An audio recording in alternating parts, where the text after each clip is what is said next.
in the brew. Shadows whisper what they knew. Stirring secrets thick as glue. Drip by drip the story grew.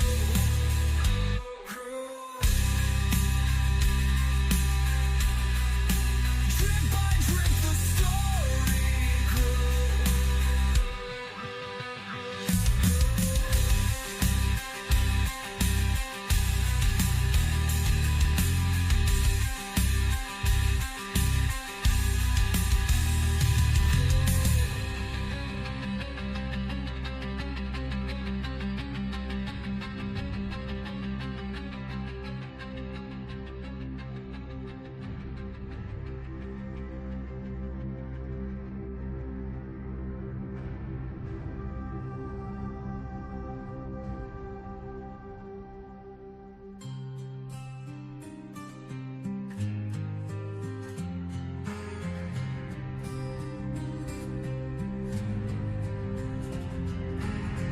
Voltage gleams in the neon glow. Coffee grounds scatter with steam rising, black cup on the table. Chipped porcelain, cold and unstable. Bloodshot eyes hide in the fable. Truth buried deep under the label. Sour taste of lies in the brew. Shadows whisper what they knew. Stirring secrets thick as glue. Drip by drip the story grew. Fingers trembling smudge the stain. Whispers echo like a freight train. Lipstick smears but won't explain. What's left in the dark remains. Sour taste of lies in the brew. Shadows whisper what they knew. Stirring secrets thick as glue. Drip by drip the story grew.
Saltage gleams in the neon glow.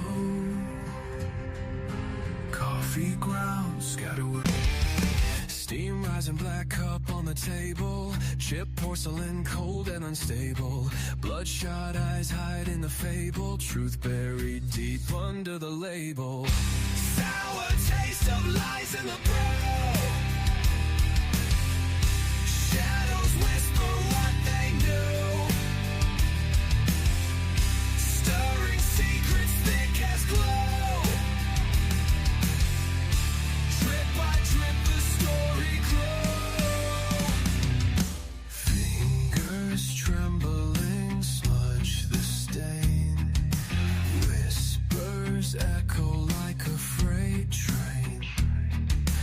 Lipstick smears but won't explain. What's left in the dark remains. Sour taste of lies in the brew. Shadows whisper what they knew. Stirring secrets thick as glue. Drip by drip the story grew.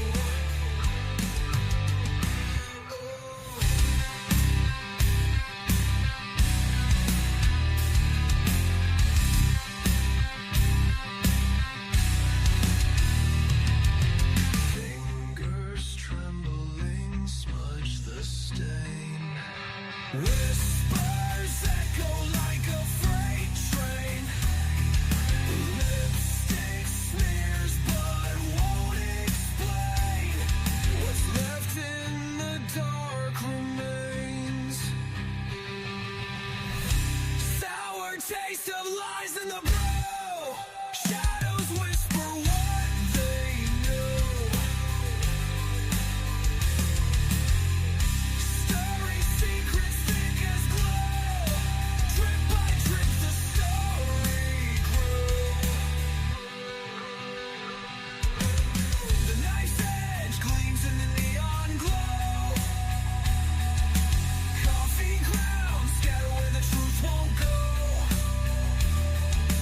Voices howl like the wind does blow.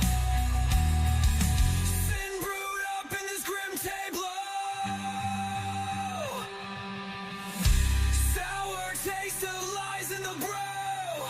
Shadows whisper what they knew. Stirring secrets thick as glue.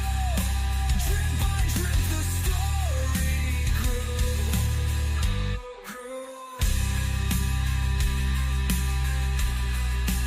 Drip by drip the story grew.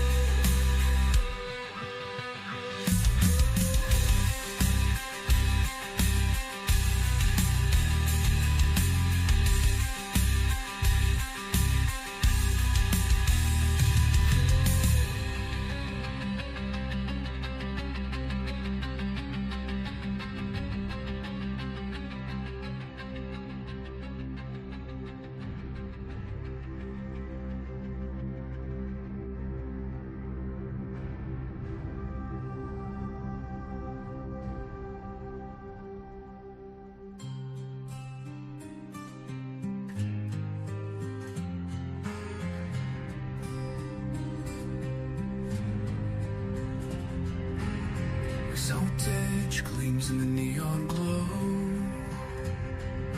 Coffee grounds scattered with steam rising, black cup on the table. Chipped porcelain, cold and unstable. Bloodshot eyes hide in the fable. Truth buried deep under the label. Sour taste of lies in the brew. Shadows whisper what they knew. Stirring secrets thick as glue. Drip by drip the story grew. Fingers trembling smudge the stain. Whispers echo like a freight train.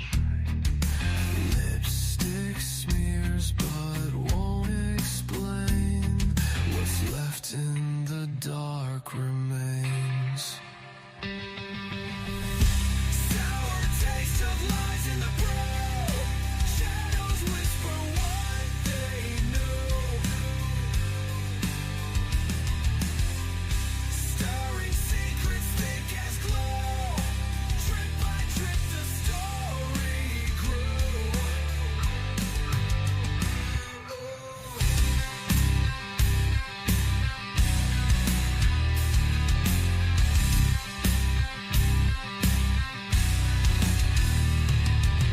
Fingers trembling smudge the stain.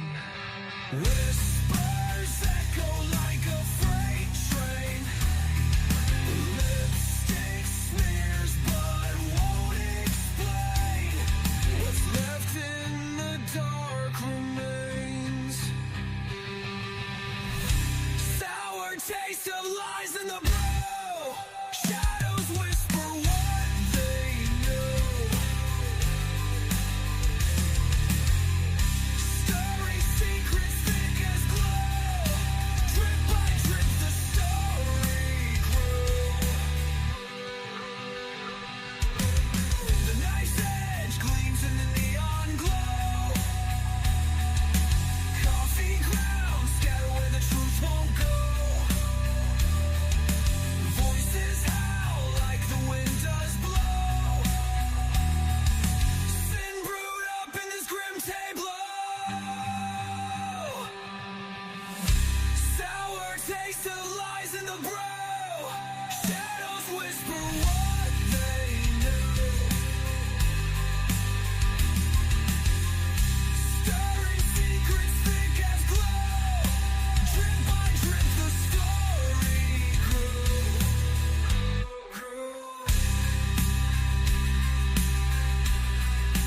Drip by drip the story grew.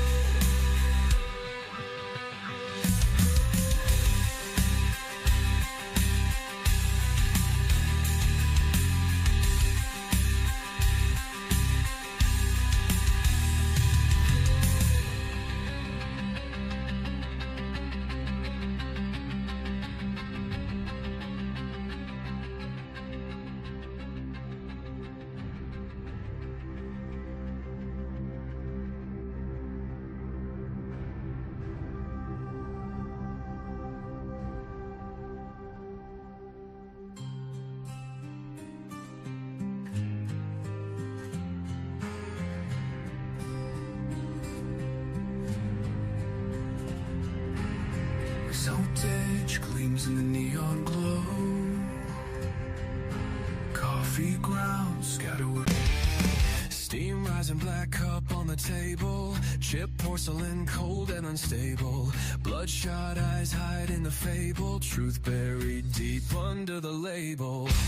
Sour taste of lies in the brew. Shadows whisper what they knew. Stirring secrets thick as glue. Drip by drip the story grew. Fingers trembling smudge the stain. Whispers echo like a freight train.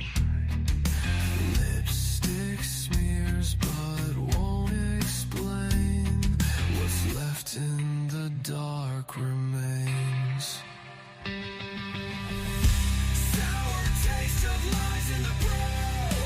Shadows whisper what they knew. Stirring secrets thick as glue. Drip by drip the story grew.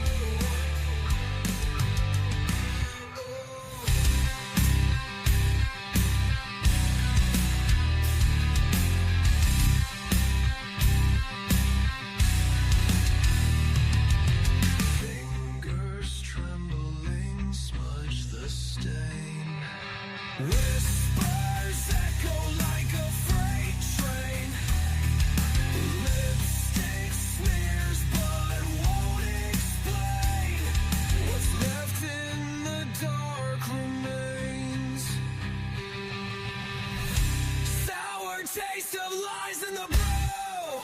Shadows whisper what they knew. Stirring secrets thick as glue. Drip by drip the story grew. The knife's edge gleams in the neon glow.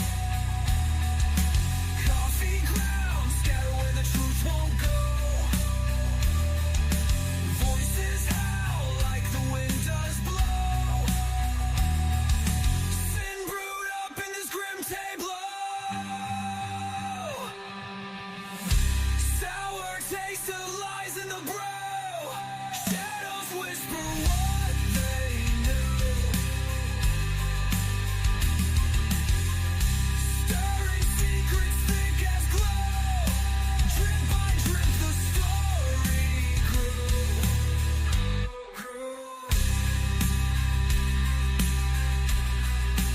Drip by drip the story grew.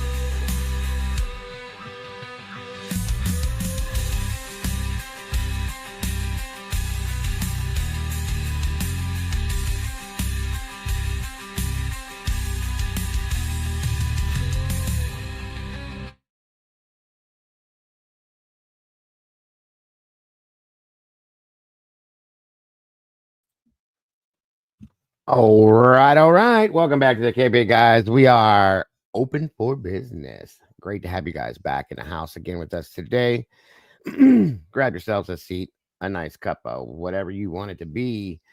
Get comfortable, guys. We're here for part number 8 of the ISP supplemental report. Full read, and discussion, of course, breaking down what we're reading, talking about the things that stand out to us and the issues with this crazy as hell case, trying to figure it out still. So we are here again, guys. Please make sure to hit the like button on your way through the door. I want to thank my blue crew for being in the house and helping out today with everything that they do. I appreciate each and every one of you. Sorry, guys. And make sure you guys share this out. Let everybody know what we're doing in here, guys. And again, please hit that like button on your way through the door. And you know what comes next.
All right.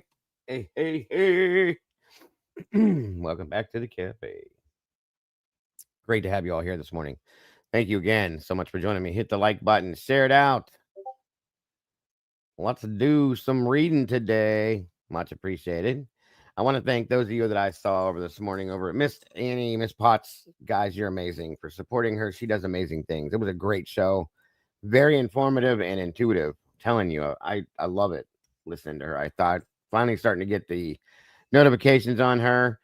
Welcome back, Cat Lady. Always good to see you over there as well. Wonderful stuff. It was a great show. It was. Go back and check it out when you get some time. You will not be disappointed. I promise you that. Annie does great things, guys. She should be a forensic pathologist, in my opinion, but that's just my opinion because, according to her, if you ask her, she don't know shit. She don't know nothing. She's lying. She's a liar. She's so smart, and she does such great things. Great show. I loved it.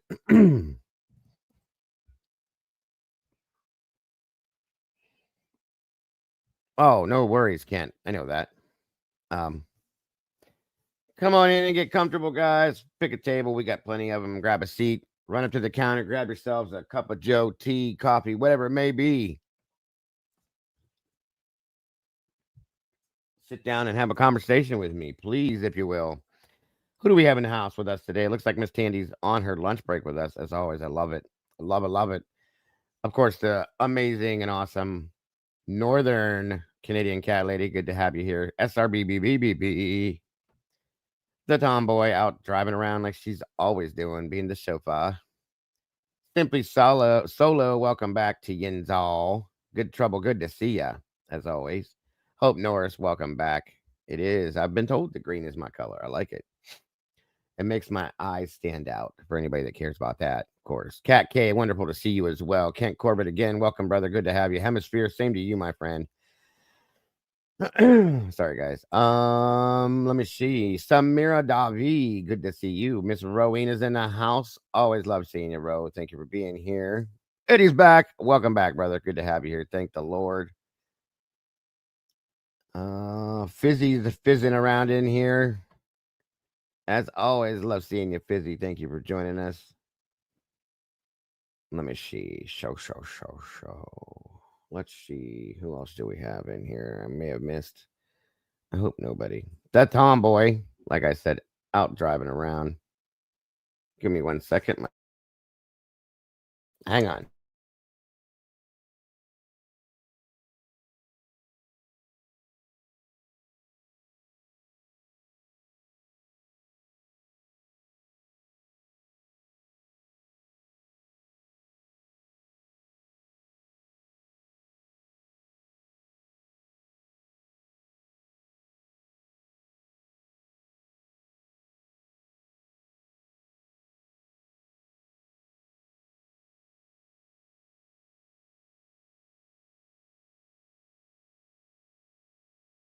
All right, all right.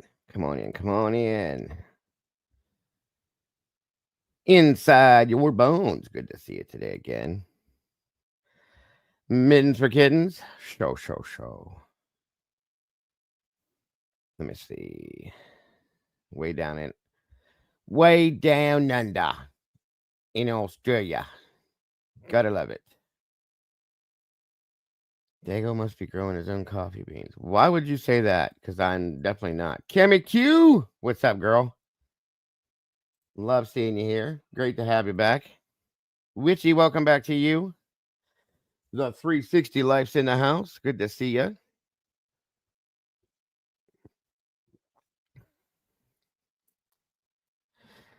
SRBBBBBB. Oh, you're home now. Okay.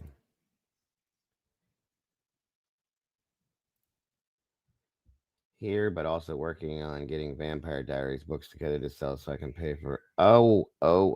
Gotcha. Well, you don't need to worry about a membership here, Witchy. You're already part of the family. That's all that matters. Whether you have a membership or not, it's all good.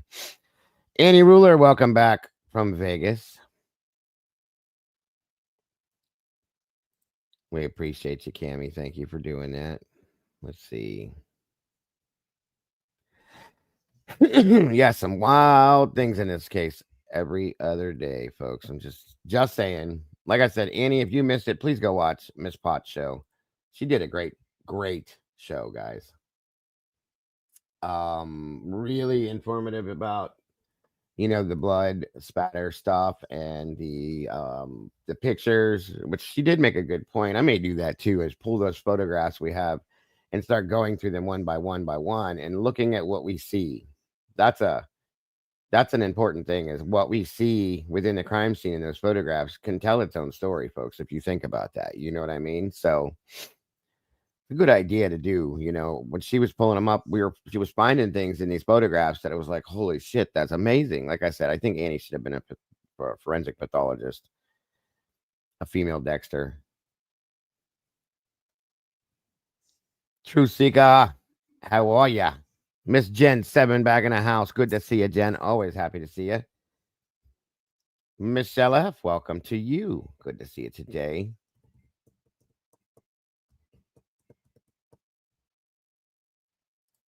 I'm selling Vampire Diaries books again and supporting y'all with a. That's funny. Everybody wants to read them now. Good. It's a good time to do it, Witchy. Hey, do it. Hell, my son started watching it. Like, why are you watching this? He was like, you were talking about it. Made me go look at it. Now he likes it. Me and him like to watch the series, and we've watched everything Dexter. We both love Dexter, and we're waiting. And I, both of us hate the fact that with the with the new show, it's a new show and a new season, but that we have to wait a week to watch the next episode. That drives both of us insane. I can't stand that. We're waiting on Stranger Things to drop their new season. What are you guys doing? Hold on a minute. My dogs are doing weird things. Hold on. Lay down and quit.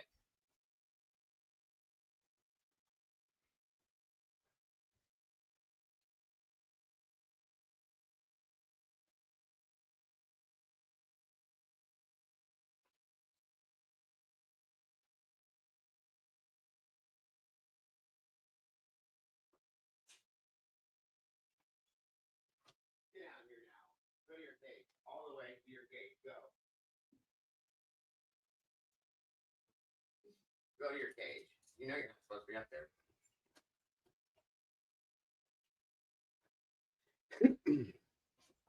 Swear to God, this dog is worse than a child. Okay, I'm sorry, you guys. You ain't lying.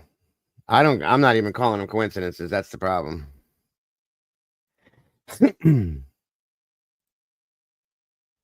Season 2, episode 7. Season 3, episode 13. Okay. I will do that. That's awesome, Witchy. Good. Femininem. Good to see ya. Welcome back. Great to see ya.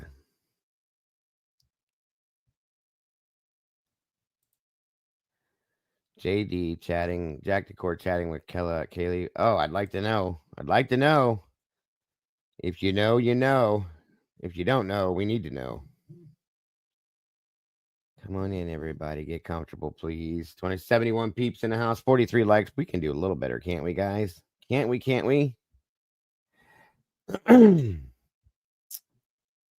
Oh, thank you, Inside Your Bones.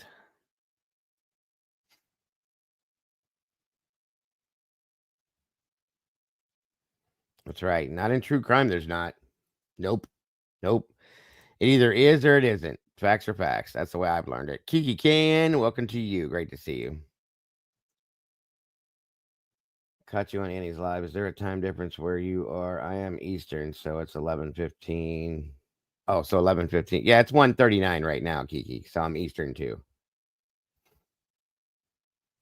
I vary. I usually do a morning show, but with all this new Idaho stuff, it's been hard to like manage my shows. I do around this time, sometimes 11, between 11 and now for the morning one, the early one, and then I'll do an afternoon or an evening show as well, Kiki. I appreciate you being here. Double B, Beach Babe, good to see you. And if you don't sit down, we can all discuss and share. It's never too late to opening. Amen to that one. I love that statement. Everybody should have their minds open. I drink coffee all day, good trouble. It doesn't matter. I drink it till midnight. It doesn't really like wire me like it does most people. Sometimes it does. I shouldn't say that because I have gotten where I've drinking like 12, 10 cups and I'm like, bzz. Can you guys hear me better? Am I turned down too low? How does that sound? Is that better or worse?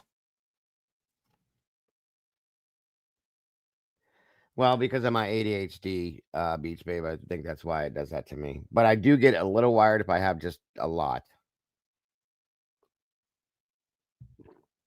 It does, Eddie. It does. Is that any better for you, Cat Lady? I turned it up on my mic itself. You better get some, Miss SRB. I just have to pee. Oh, yeah. I do it anyway. It doesn't matter. Okay, so hello. Yes, I did see that. It's sitting in the ISP in evidence garage. Sorry, couldn't think for a minute. And yeah, it's got a black bra type thing on the front of it that they don't have a state's exhibit, right?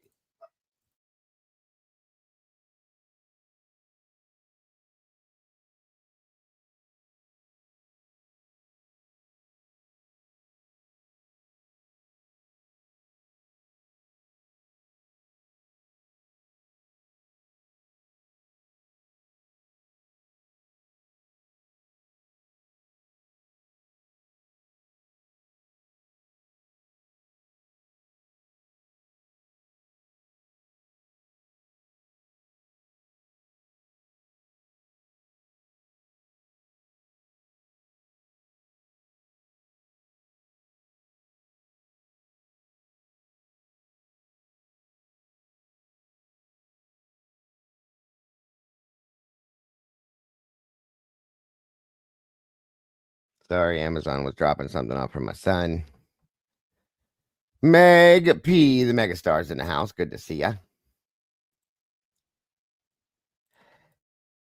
In the Dateline episode where they show where he took pics of his car, it's not there. Oh,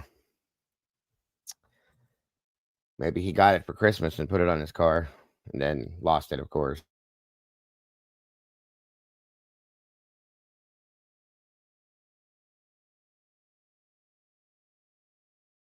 Yes, it's 3:42 a.m. and I got to get up at 7 a.m. Oh no. What are you still doing awake? Where are you located at inside your bones?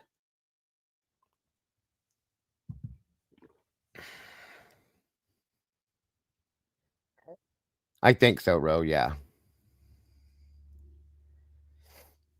I definitely think that's what it is. I don't think Mama Bear's joining us today, guys. I don't know what she's doing. She must be busy again. Let's see here. Show. Oh yeah, let me do that too. That way, if Eddie would like to join me, he can.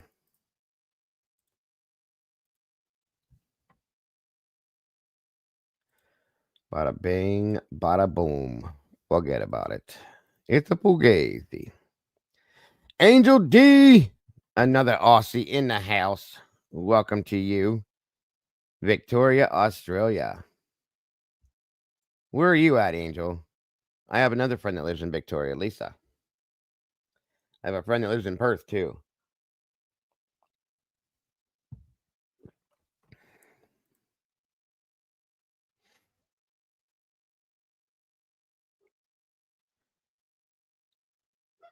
Oh my lord. Come on.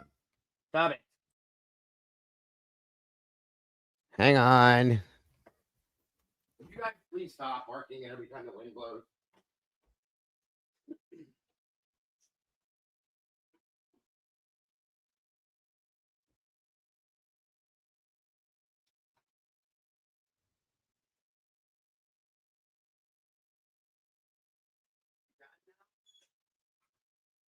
Go lay down somewhere. Lord. Matter. The TV not working for you? The TV's not playing for you? You got nothing to listen to?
Sorry, bud. Good afternoon. Good afternoon. I was trying to get my dogs to settle down. If the TV's not going, every little sound they hear makes them bark. Is everybody able to hear me well? I hear you good. Can you hear me okay? Yeah. Can the When rest you of you guys adjusted hear your, me? oh, go ahead. I was just going to ask if everybody else could hear you okay. When you adjusted your mic, it really was overpowering. I don't know if everyone else. I think it's better now, but is it okay? Because it maybe- self-adjusts too. Okay, maybe that's it. But you kind of slid closer to it. Maybe that was part of it as well. Well, I turned the audio way up here, and then I did get closer. But what happens is it's a smart mic, whatever that means, but it self-adjusts along with the program. So, and then so does StreamYard. As a longtime listener to different content creators and panel guests, it can be kind of distracting when there's differences of volume right between the panel guests. I've noticed that. Well, the problem is I try like sitting on this side of it when I have like you and Jesse and Annie or whoever up here along with myself. I try to regulate myself even with you guys so that I'm not louder or quieter so everybody can be heard. And then I try to make sure you guys are all regulated the same way too, and have you all set on auto. And then sometimes I have to go in because some of you guys are louder than the others, and I just try to get it all an even keel. And it is a pain in the butt sometimes. But yes, it can be very distracting. Kane B, good to see you, brother. I don't know, guys. I'm having some weird like internet interval things or something. I don't know what's going on.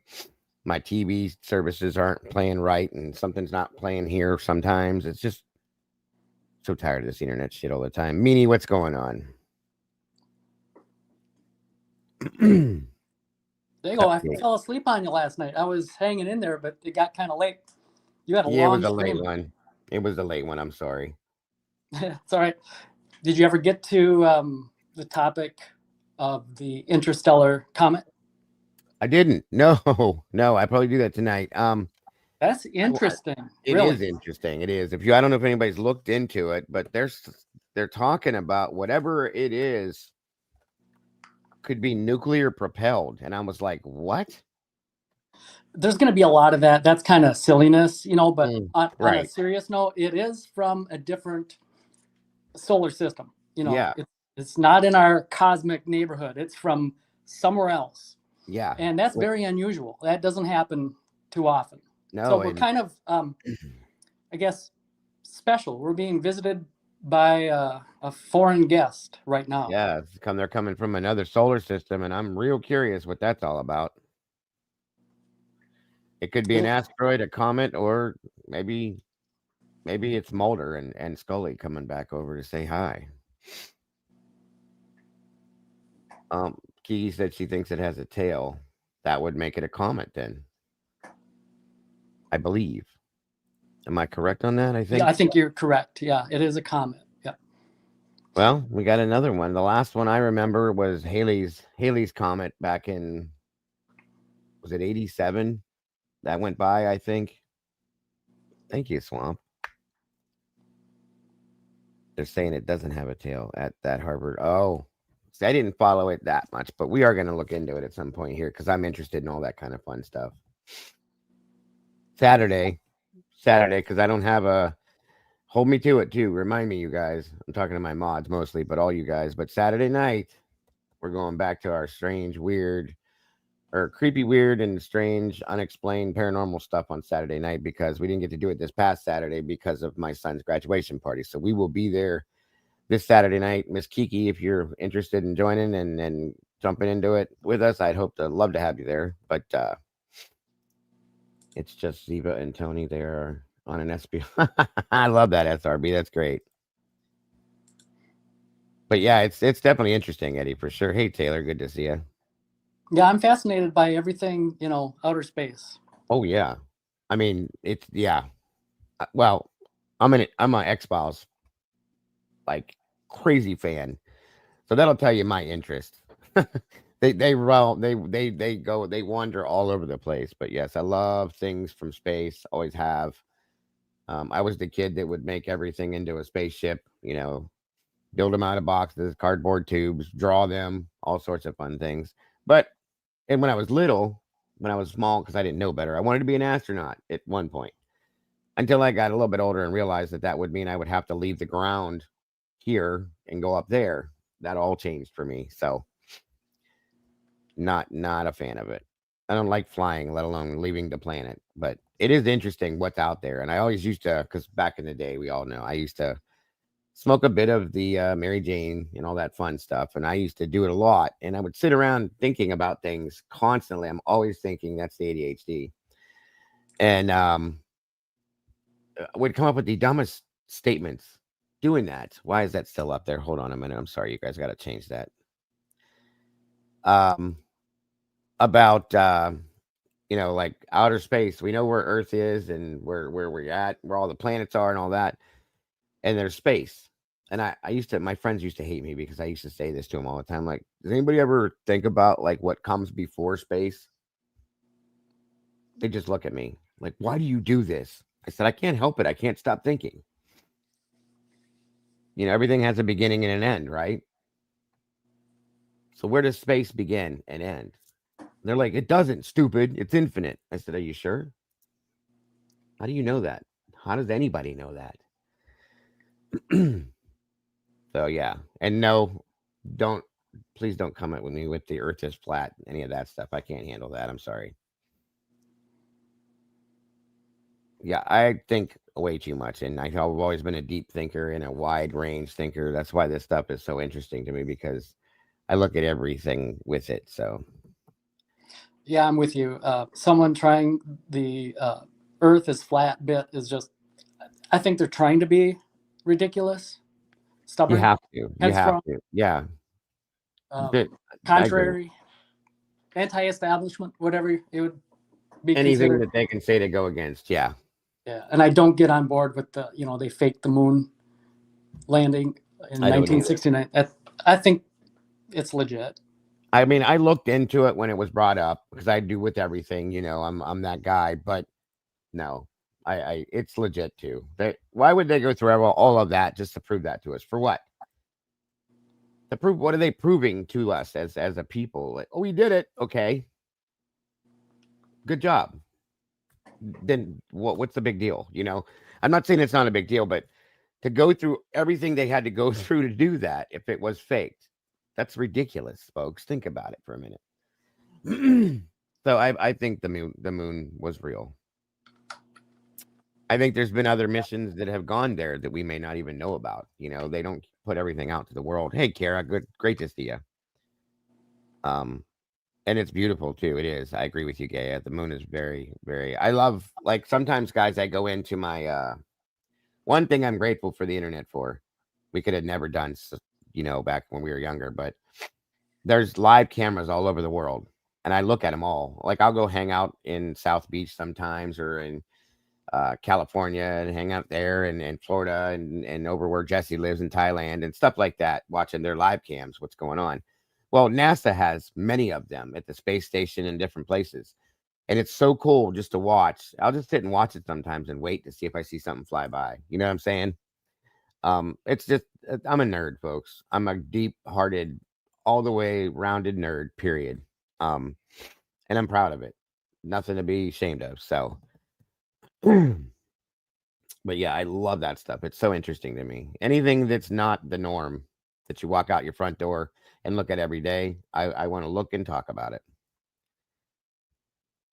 I think we should leave things alone if we don't bother them. You sound like my wife. That's what my wife says, Cality. My wife is highly against anybody that goes deep diving into the ocean and looking for the bottom of whatever might be down there in places we're not supposed to be, or that we can't get to. She said, leave it alone. She used to make jokes and said the dinosaurs didn't disappear. They weren't exterminated. They just they went under the water, because she swears up and down there's some crazy things living in the ocean that we're not supposed to be anywhere near or know about. So they freak her out. The fish with lights on their foreheads. And I said, honey, everything adapts to its environment. You know, it's so dark down there. They have to have a way to see. So that's where them things come from. She goes like, nope, they can stay there and I'll stay here. You can watch Aurora cams. That's wild. I've seen that before. Yeah, Inside Your Bones. It's really cool. What I like to do is like I said, we can watch cams here, and we're all in different places of the world. We got people here that are from the UK, Australia, Africa, Norway, Germany, and we're all sitting here in the same room talking about something that we're looking at the same time in different places. It's really neat to me. So, like I said, I'm a nerd. Kane, Buddy Bear, what's going on, brother? Happy man, good to see you. Meanie, you too. Kara Willis, like I said, always happy to have you here. Was glad to have Kara come back around. We haven't seen her in a long time. Hope you're doing well. I smoke a lot. Did y'all know we have a dark side of the moon? Well, of course. Pink Floyd wrote about it. They couldn't be lying. I'm just kidding. Of course we have a dark side of the moon. We have a dark side of well, there's a dark side to every planet, they said. But yeah, 300, good to see you. What do you think is on the dark side of the moon? There's the real question. Yeah, I think that's called tidally locked. We never see the other side of the moon. It does rotate, but it always stays dark on one side though. Yeah. Yeah, and I'll never be able to explain it here on panel, but it's a lot. It is a lot. It is. I get it. Yeah. Yep, Aussie. Yep. There. The Transformers even made a movie about it, folks. That's what's on that side. Is the Transformers? They crashed on the moon millions of years ago, and they're on the dark side of the moon, so we can't see it. Bark at the Moon, Tandy said. That's his album. Did he do an album? No, Pink Floyd did Dark Side of the Moon, and Ozzy did Bark at the Moon. That's correct, Tandy. Megastar Meg. So, what do you think might be on that? There's Miss Potts. Look how lovely. Annie, you did an amazing show this morning. That was absolutely awesome. I've been sitting here bragging about it since I started. It was really good. Really good. I'm telling you, you should have went to school, or you should go to school to be a forensic pathologist. You're really good with that stuff, and I really appreciate what you do. So thank you once again. Thank you once again. It is, Kane. There's Transformers on the other side of that moon, I'm telling you. Miss Lucci, I want to hear Eddie explain the dark side of the moon to me. Keep in mind, I've been stargazer for over 2 decades. I don't know. Lucy's quite awesome. I came to say thanks. Oh, you don't need to thank me. You thank me every day by doing what you do, Annie. I'm thanking you. Thank you so much for doing what you do and being who you are. We love you and appreciate you very much. Transformer Uplifter, welcome. Good to see you. Thank you for joining us. All hail Lucci. Yes. Yeah, it would probably take an entire show maybe to do the whole Dark Side of the Moon thing. It's really cool though. You ever watch that channel, Eddie? I run it sometimes on my morning shows. His name is James. I've showed it a few times. You ever watch his channel? What is the type of content? It's different. Supernatural, paranormal, strange, odd occurrences, things like that. No. Jaymez is the channel name. Haven't seen that one. You got to check him out. He puts out some really interesting things if you like that kind of stuff. He does. About anomalies on the planet, in space, on the moon, things like that. He talks about all that kind of stuff. It's really cool. So I throw it into my morning show for strange and abnormal things in the news from time to time because it's pretty cool. Who got birthing hips now, Angel? Transformers got birthing hips? We were talking about Transformers and then you go into birthing hips, so I'm kind of lost. Lucy's basement is the dark side. Lucy has you still have Psy Ray in your basement, Lucy? You are so welcome, Transformer Uplifter. Appreciate you for being here. Thank you for supporting Miss Potts' channel as well. That goes to all of you guys that I started with this morning. The more we support, the more she'll be able to do. So please keep on supporting her. She's an amazing creator and really helps a lot of us. Between her and Lucy and Eddie, and there's quite a few others, they really have helped us get through this case, I think, folks. And if it weren't for all of them, we'd still be standing here going, which we still kind of are, but not as bad. You know what I mean?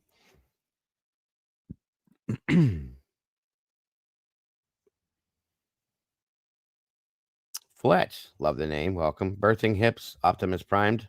That was good. All right, guys. We got 100 peeps in the house, 65 likes.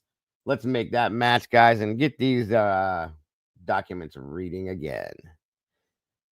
Yes, there's the link. Thank you, Meg. Please, guys, if you have not yet subscribed to Miss Potts' channel, if you don't, what are you doing with your life? Please click that link, jump over there, subscribe, hit the notification bell. You don't want to miss, because I missed a lot. Even though I was subscribed and notified, I still wasn't getting them, but I did start getting them finally, Annie, so I'm grateful for that. Hit the notification bell and like up everything she does, folks, because there's nothing bad over there. It's all amazing stuff, so please go check it out.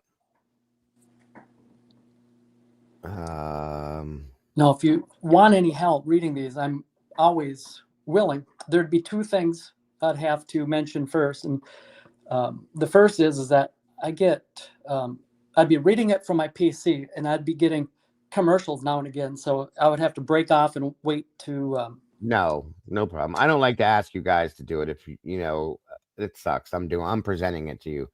It just gets hard sometimes reading so much because there is so much. You know what I mean? Yeah. But truly, no, I just let me know if you need. And it would just be on occasion where if a commercial were to happen, I'd have to wait until enough time passes where I, am offered the skip. Yeah. Option to eliminate the rest of the, skip through the rest of the commercial so I can get no problem, your live stream. The other thing is that the print would be a little bit small. I find myself kind of straining to see. So my the speed at which I'd be able to read it would be much slower unless you'd be able to enlarge it. So those are the two things you'd experience if I was to take over. Not a problem at all. It's no big deal, buddy. I appreciate the offer for sure. I am not hyping you up too much. You do know shit. Stop saying that. You know a lot. That's why we all ask you. That's why we all come to you.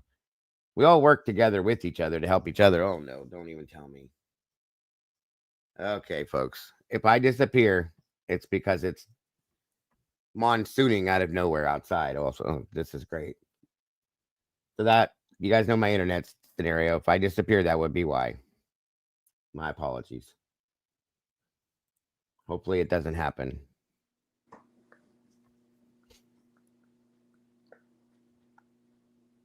All right, open sesame. Where do we leave off? Like around 144? I think it's 145. Yeah. And it looks starting to get interesting for sure. Welcome, Tony DeWong. Good to see you today. Hemisphere. I think I said that, but welcome again, my friend. By the way, Annie, everything sounded and looked great today too. So if you fixed whatever you did a great job on it. It looked and sounded amazing. Local last, welcome. Good to see you. Also, if we could drop Kane's link in here, guys. Kane runs a channel as well and does really cool things over there. He makes me laugh so much. It's not even funny. Tracy, welcome. Good to see you. Go check out Kane's channel too, folks. He does great stuff and you will not be disappointed. I promise you. So go check him out too. If we could drop that link. There's quite a few people in here that show up that I love to support every one of you guys in any fashion that I can. And of course, I appreciate your support here, just being here. Ms. Annie said it this morning, the best way to support a creator, if you want to, is by hitting that like button, and that is a fact. Thank you, Ms. Lucci.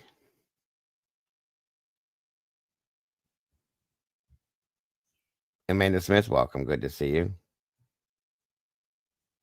Yes, if nothing else, for Kane's tribute to Bill Thompson, dude, I about pissed my pants laughing at that, Kane.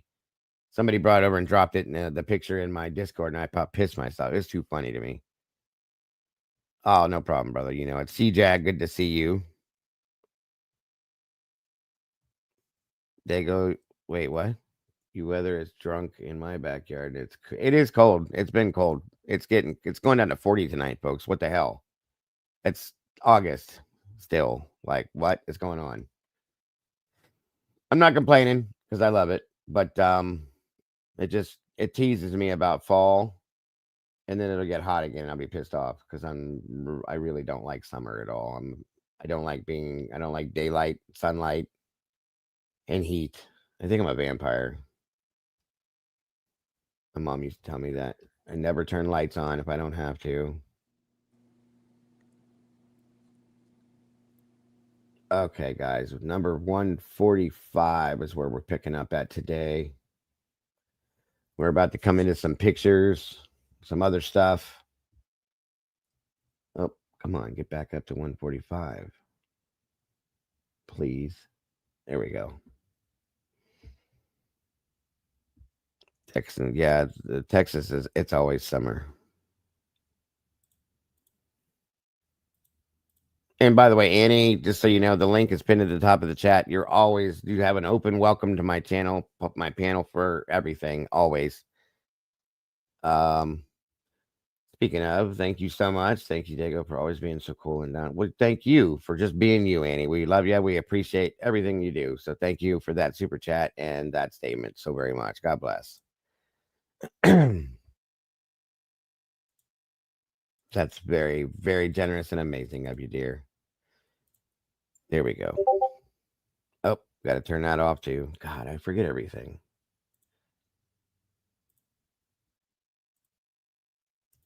There we go. Welcome, Lacey. Good to see you. Yes, you do. You rock. Yeah, Fizzy, I got you on that one too. I enjoy it. Fall is the best time of year, folks. I'm telling you. I don't care what anybody says. There's a lot. My wife loves summer, and she's like, no, but she likes fall. But they love summer. Her and her mom, they're from Alabama, so they like it as hot as it can get. I don't do that. I'm from the north here. I like it cold and weird. Fall is the best. That crisp air and the smell and all the leaves and all that. I love it.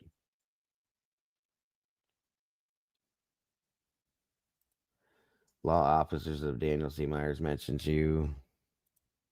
Well, thank you. Yeah, he comes in here. I appreciate him very much as well. Very much so.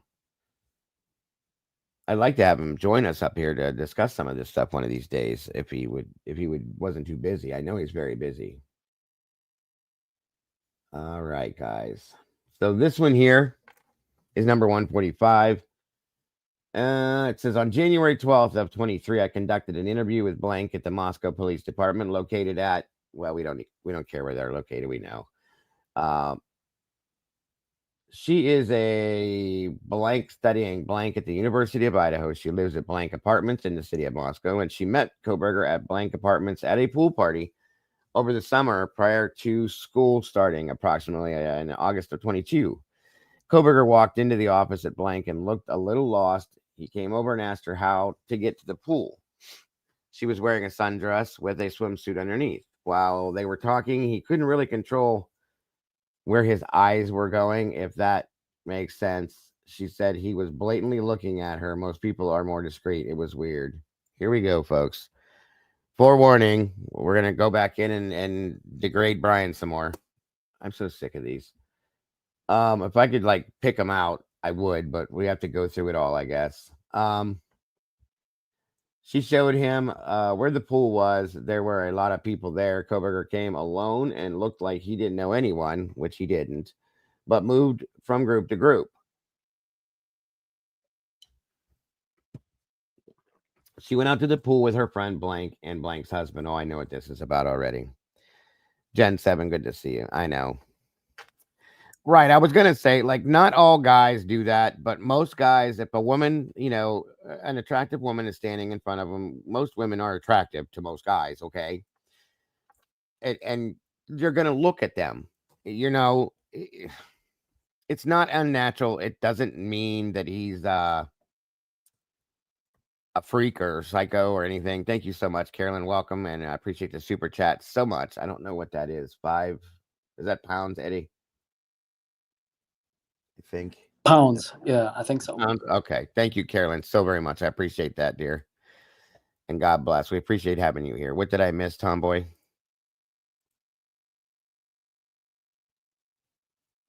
I don't know what I missed, but okay. Welcome, Miss Meg. Again, thank you for being here. Tonka, good to see you today. Thank you for joining us. If she had just met him, how the hell would she know if he'd lost weight? Yeah, that's a good point. She went out to the pool with her friend Blank and Blank's husband. They noticed Koberger trying to socialize, but not doing a good job of it. Koberger made very direct eye contact with her and made a beeline towards her, and Blank got up to intercept him. Blank had picked up Blank, and her were uncomfortable and a little bit weirded out by him. Koberger and the staring. Blank did most of the talking with Koberger. It was very odd vibes. He wasn't saying anything significant, but his behavior seemed erratic. She was uncomfortable and everything was just odd. Koberger said that he was a law student at teaching assistant. He was older than average person attending a pool party, and it looked like Koberger had lost a lot of weight. Yeah, how would you know that if you don't know him? These statements are stupid. So I want to know what the definition to them of erratic is. And Jesus Christ. Like I said, folks, if these statements would have been put out before Brian would have been accused of this crime, I guarantee you they'd have probably been different. If ever even made. Okay. So tired of reading these. On November 21st of 22, Idaho State Police Senior Detective Gary Tolson was assigned at tip 0811. And Detective Richard Alderston and I conducted interviews into this tip. A telephone tip from blank, date of birth of 99. Tip 811 was telephoned in by blank, a member of the blank fraternity, saying that he had phone contact with Xana Kernodle and then saw Madison Mogan and Kaylee Gonsalves at the Corner Club prior to the homicides. I telephoned blank and arranged an interview to interview him at the Moscow PD in the morning of November 22nd. Detective Alderston and I met with blank and interviewed him in the lobby interview room at the Moscow PD. This interview was recorded with blank knowledge and permission. Why would you blank out his knowledge? That's stupid. Blank told us that he was a blank student and was in his 5th year of college. He was also a member of the blank. On Saturday, November 12th, he had attended a party at the blank apartments with his girlfriend, blank, and her girlfriend, blank. They had spoken to Xana by telephone earlier and arranged to meet her at the blank apartments. After the party at the blank apartments, they had gone to the bar Mingles, which blank described as south of the corner club in downtown Moscow. I have a fly in here that's driving me nuts. They met blank's best friend, blank, downtown. Blank also met with her friend, blank, there. Blank said that blank drove he and blank home, and he spent the night with blank. After the blank interview, Detective Alderson and I telephoned blank and asked if she remembered the evening of November 12th and who she was with that evening. She confirmed the evening. She also told us the blank roommate blank was also with them that evening. We then telephoned blank to get her version of the night's events. Excuse me. That's a good point too, Tomboy. The word erratic. Blank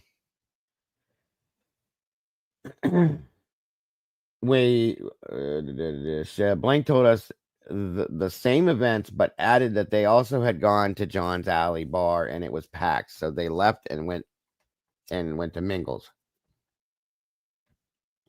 Blank confirmed that blank was a roommate of blank, and she said that she drove back to blank and blank apartment, where she also remembered texting blank at around 2:07 to check on her. After talking to blank by telephone, I received a telephone call from blank, who told me he had forgotten to mention his roommate blank, told me that blank was 27 years of age and was from blank. And of course, as always, the way these end, the recorded interviews conducted by Alderson and I were transferred to compact disc and sent over to MPD.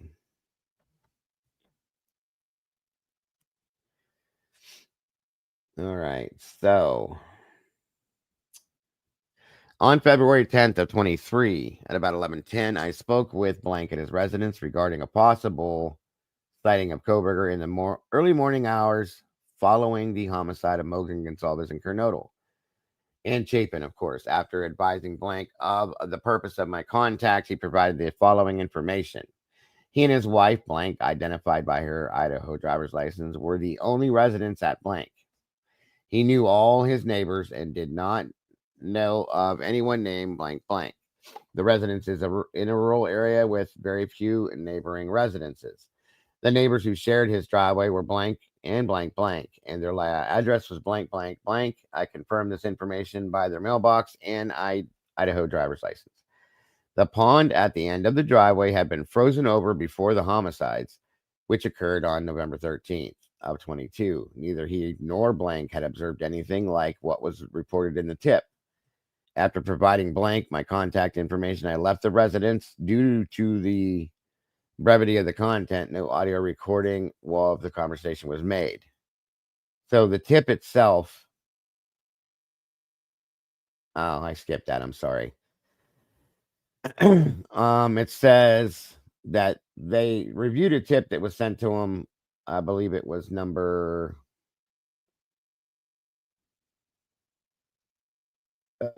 where'd it go? Anyway, I'll find it. I'm sorry. The information was provided to the FBI as an email. There it is. Tip number 9207, indicating that the female resident of blank, identified as blank, had observed a male in a vehicle matching the description of Brian Koberger's vehicle stop at the end of the driveway near a pond and walk around the vehicle around 4:30 to 5 a.m. on an unspecified date following the homicides. And after speaking with blank, I determined the information provided in the tip to be incorrect. There you go, folks. That's the part I missed. I'm sorry. Thank you, done one.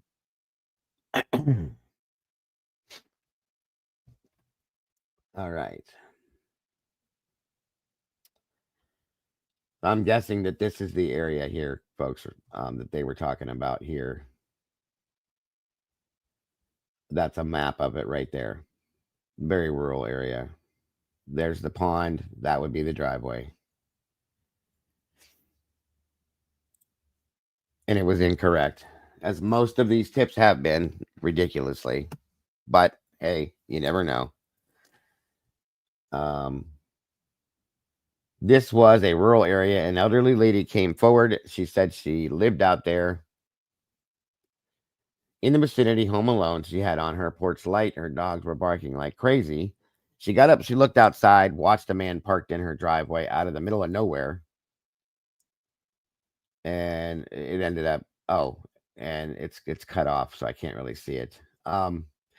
Something blank. He was out walking around his car. She watched him a while and he left. This was at like 4:30 to 5 o'clock in the morning. Pitch black dark after his arrest. The picture of the car indicates she reached out to authorities to say, this is the guy. This is the car.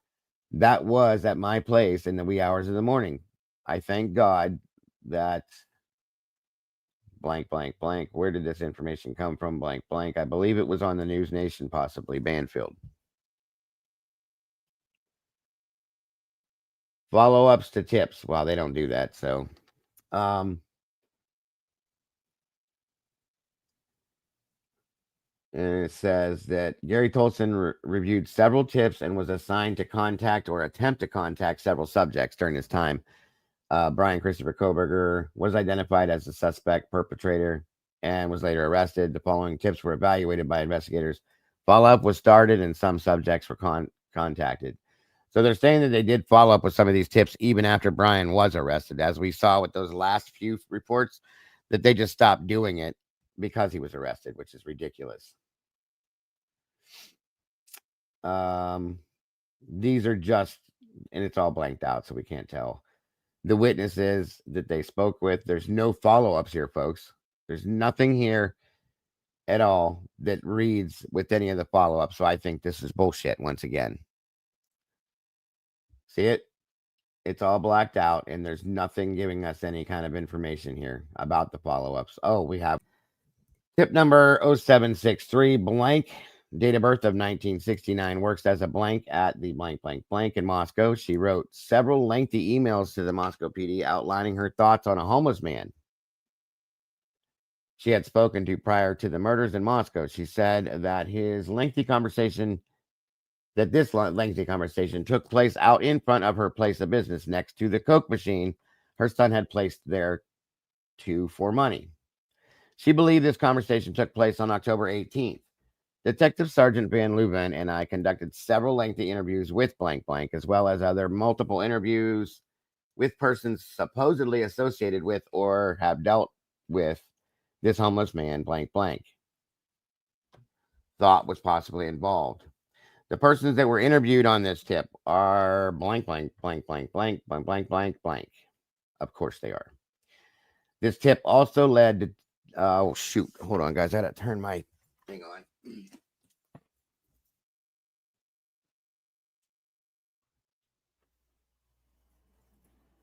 There we go. Let's get a little stuffy in here. This tip also led Detective Sergeant Van Leuven and I to interview the owner of the blank blank blank business located at blank Moscow, Idaho. The owner is blank blank blank, date of birth of 81. Okay, I wish they would at least give some of the information so that we could understand what this means. Tip number 40, blank blank emailed Moscow Chief of Police Fry. This was assigned to Detective Lehman and me. According to blank, a man named blank who lived near her had many cats at his home. Sometime in the past, blank and blank spoke about the cats. She described blank as being creepy and rapey. Jesus, what the hell does that even mean? I've never heard of that one. That's new to me, folks, unless I'm just out of touch with things. But rapey, Jesus.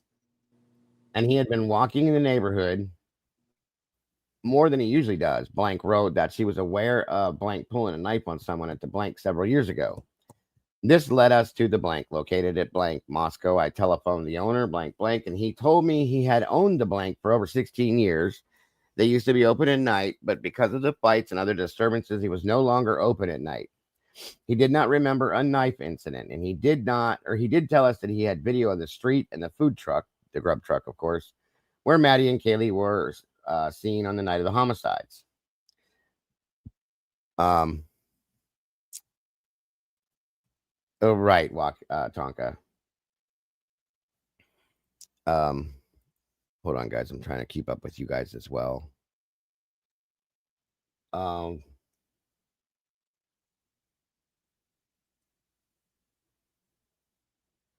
Where did I go? I lost my spot. There it is. The blank gave Detective Lehman a thumb drive of the videos. Tip number, and that's it. Tip number 4768.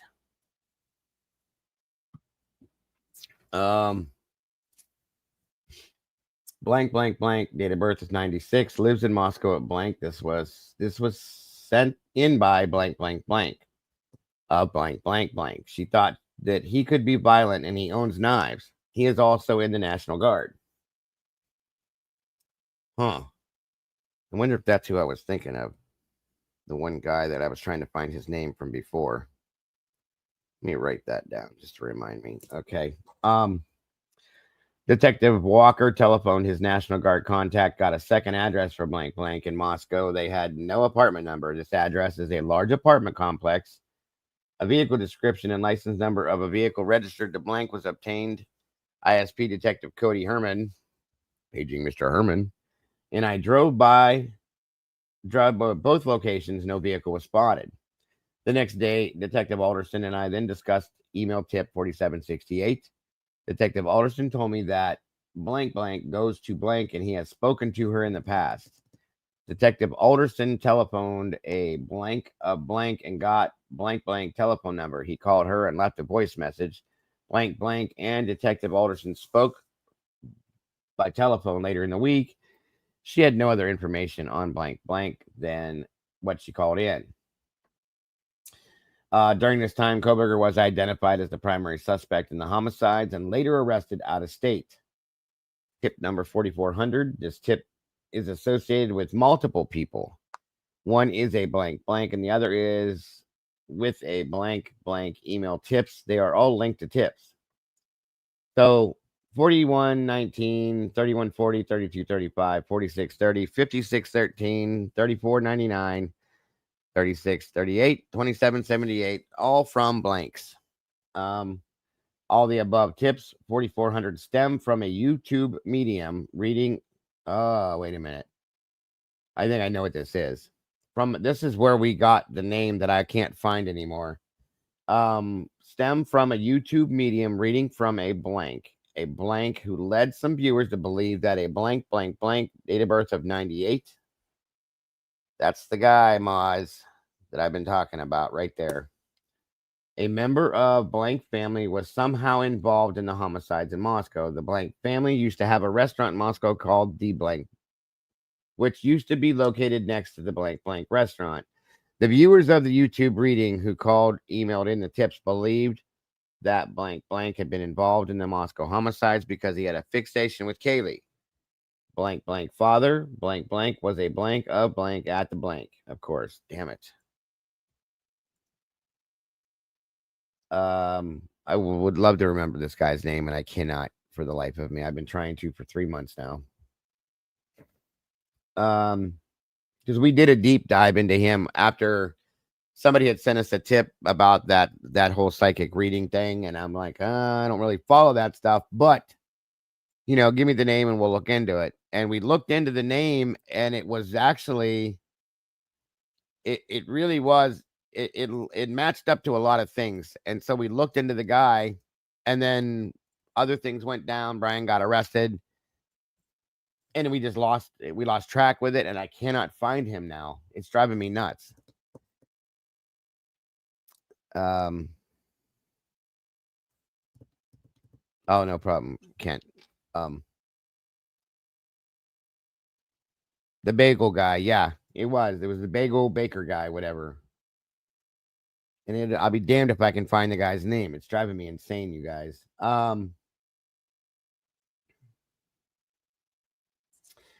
Tip 3638 is a call in from his blank mother, blank. I telephoned blank blank and left a message. She telephoned me back, and we discussed the online accusations about her son blank. Blank told me that they used to own a restaurant in Moscow, but it has been closed for several years. Her son blank had gone to school in Bellingham, Washington, then had left to go to blank in Vermont. He returned to Moscow, and then he and his girlfriend had gone on vacation in Thailand before returning to Moscow. Blank has since moved to New York City and is working there. I asked blank blank to call blank and see if he would call me. She called me back and told me that she had left a message to have him call me.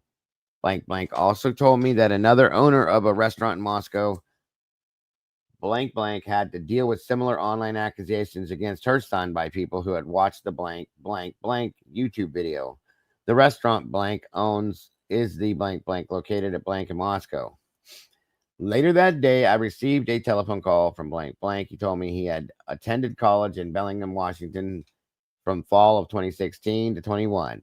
He then moved to Vermont to work in the blank until October of 22. He moved back to Moscow and then moved to New York City after Thanksgiving of 22.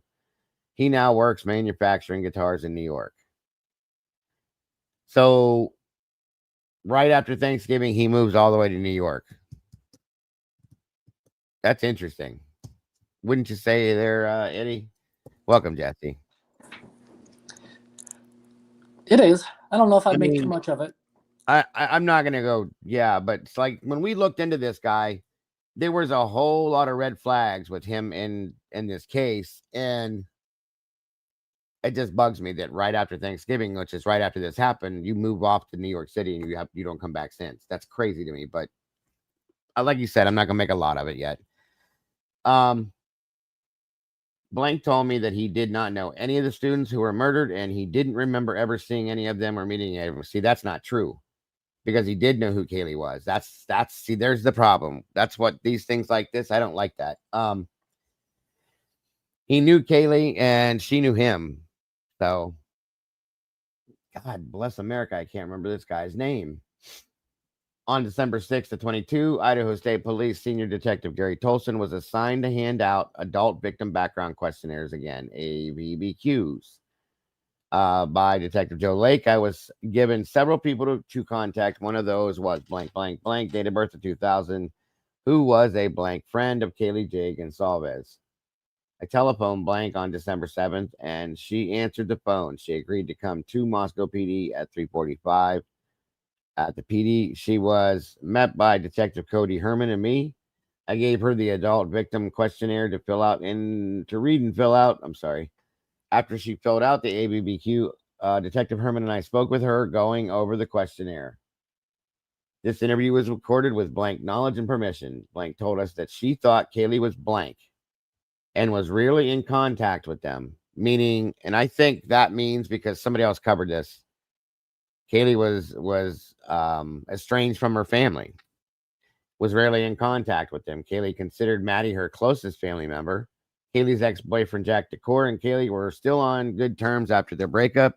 She knew that Kaylee had worked at a blank in Coeur d'Alene. I want to say that was a Dutch Brothers coffee or some kind of a coffee house, CDA, and blank in a restaurant in the CDA in the past. As far as she knew, Kaylee fully supported herself and paid for all the expenses while going to college. Her current job was with an online business, which we all know is Echo Shield,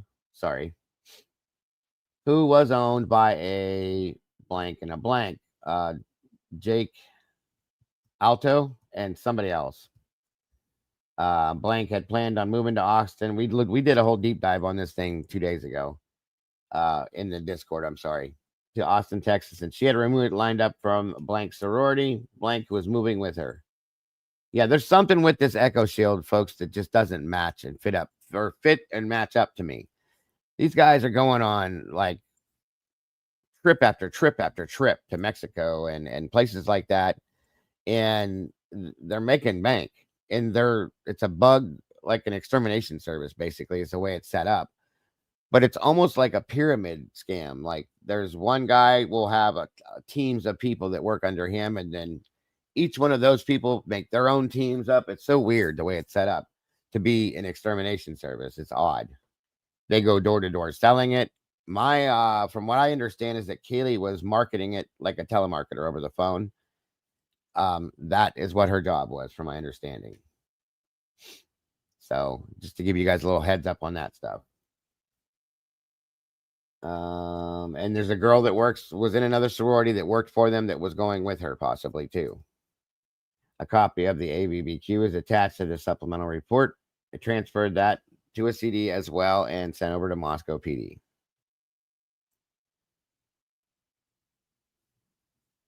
Yeah, they do. Every one of them.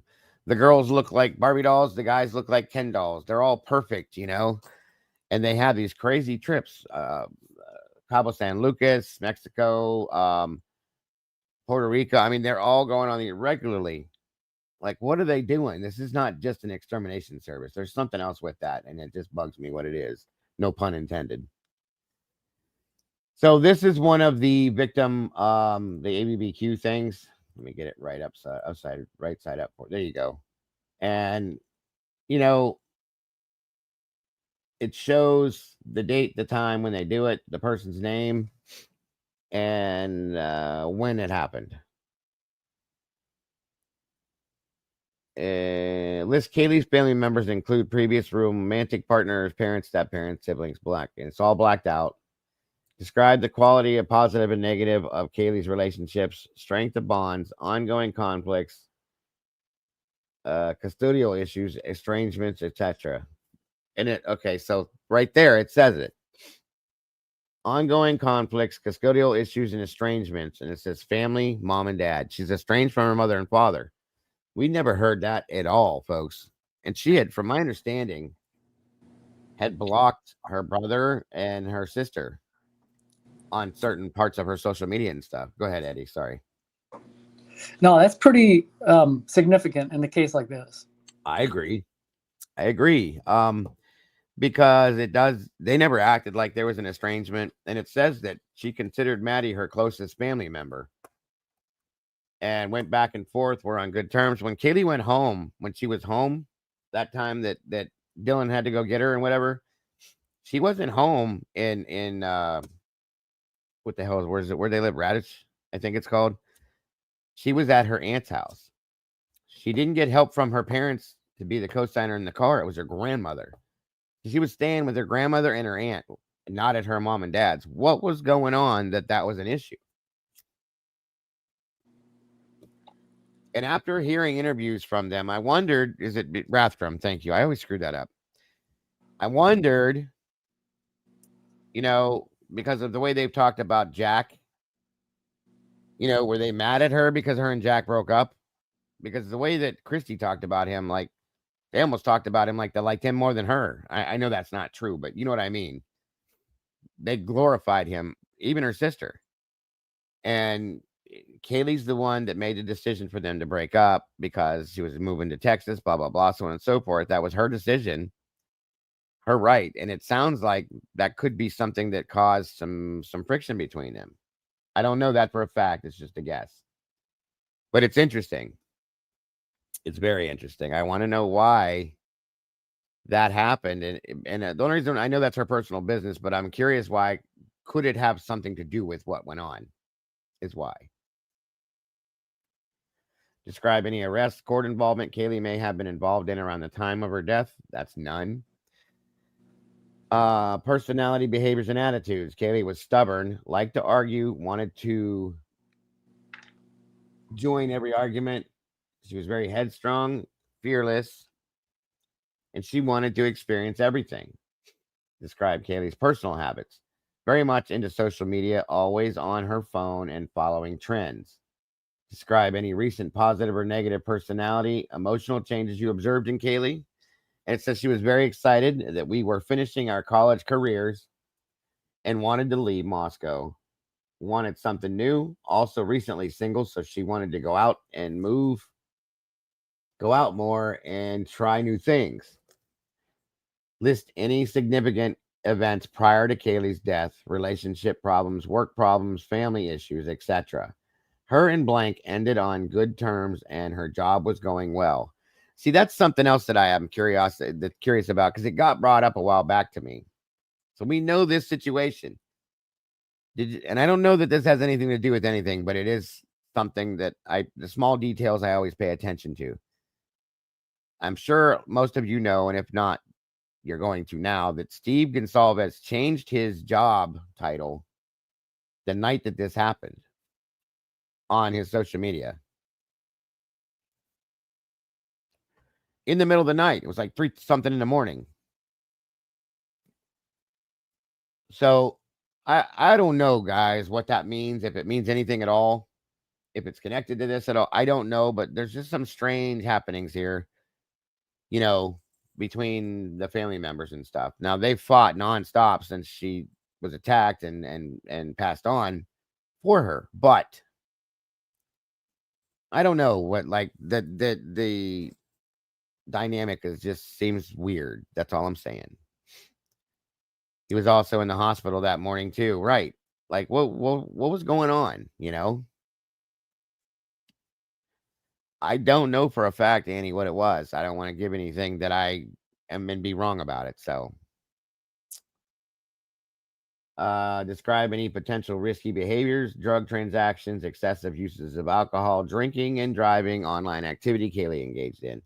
Kaylee would sometimes communicate with blank on social media. I'd like to know who blank is. Describe Kaylee's daily schedule. She would wake up, take Murphy out, get on her computer and work.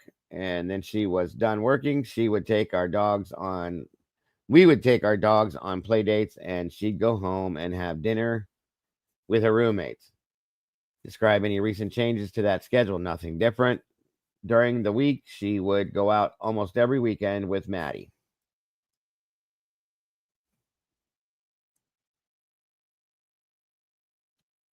Social and interpersonal relationships. Who was Kaylee closest to? Name and relationship, length of relationship. Maddie from 6th grade. She knew her ex-boyfriend, which was Jack Decor, since their freshman year of high school. And has this person or persons to whom Kaylee was closest changed recently? And if so, how and why?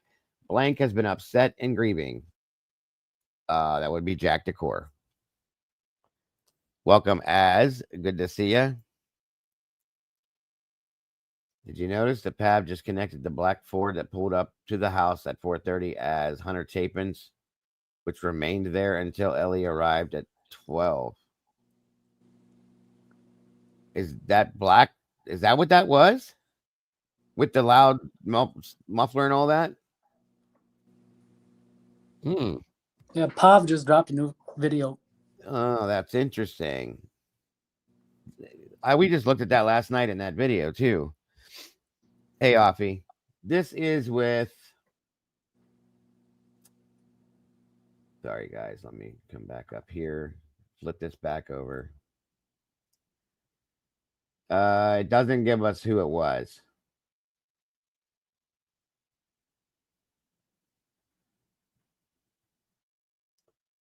It was one of Kaylee's friends from 2000. Or her birthday was in 2000. I'm sorry. That's all it tells us. Hunter Chapin's.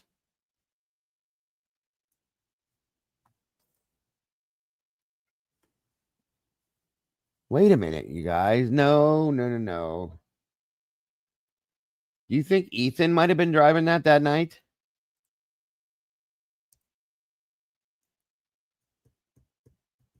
No, that wouldn't fit though.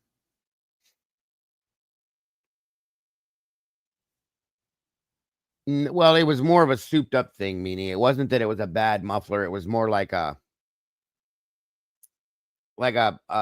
performance muffler, like an exhaust type thing with the motor to make it sound tough. You know what I mean? And it seemed like that Ethan's Jeep was broke down. Okay, so I wondered if maybe they had borrowed that possibly, because why would he park it there if Hunter Chapin had it and then go home? Unless he couldn't park it at the other place. I don't know, but that made me wonder, since because Xana had her car there, so that wouldn't make sense either. But I can clearly hear what I thought they left though, but that would make sense. Yeah, cat lady, that's what it is. But if Pop's right and that belongs to Chapin, then when you see it come around the corner at 4:30, you see it go past the camera, and you can hear it slow down, and it almost sounds like it pulls in. It sits there and idles for a minute. I thought it sounded like it may have backed out and took off up the road, but I guess it didn't. Maybe it didn't leave. That's a good point, Dunwan. So 4:30 in the morning. Yo, that wait a minute.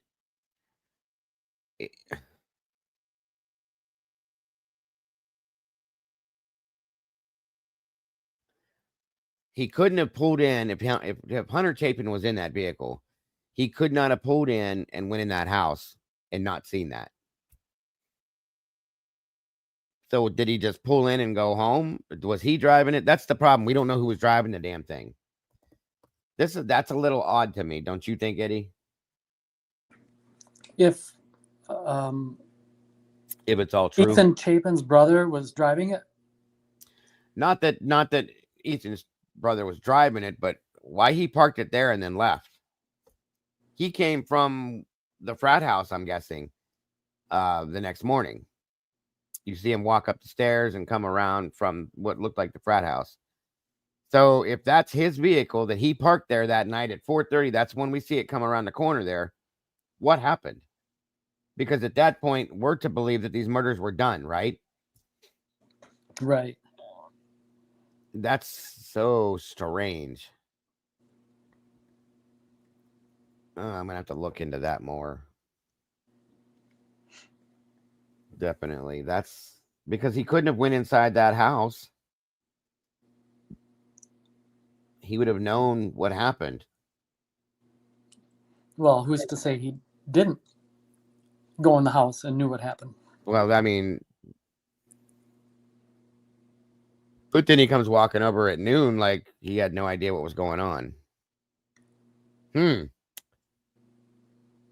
gonna have to go back and look at that video of him walking over there and how he seemed to react to things. Well, to be fair, I mean, so did everyone else kind of do that too. Yeah, but it's just odd knowing that that vehicle was parked there at 4:30 in the morning. I just want to know for sure if he was driving it or if somebody else had it that night. You know what I mean? And like I said, that's why I wondered, because Ethan's Jeep was broke down, if he had borrowed it possibly. And we know that they weren't home at a certain time, but then that whole thing with Xana, Dylan, she sees Xana laying on the floor in that report at 4:23 is what it says in the text message. So there's a gap of things here that I'm lost on. I don't know, Happy. I just heard that he had changed his job title at 3 in the morning the night of that. So I would like to know what it was. That's a fact.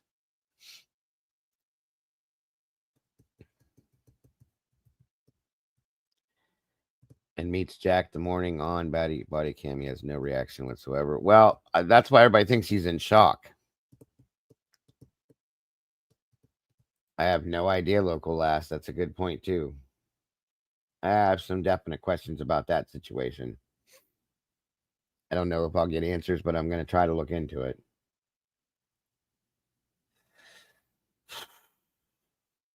That's new to me. We're going to review Pop's video and see what all he says about it. On January 11th to 23 at approximately 10:05, Detective O'Hara and I interviewed Blank in person at the Moscow PD.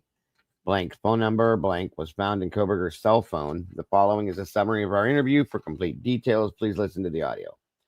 He was invited to the pool on January 9th of 22 July 9th at blank blank. Moscow, Idaho was extremely intoxicated while at the party. He was introduced to Koberger by an acquaintance, and they made small talk for about 30 minutes and exchanged phone numbers.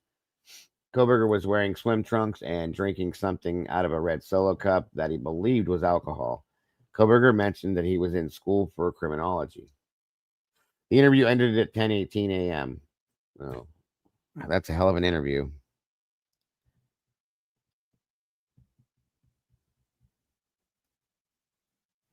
Thank you, Lucy.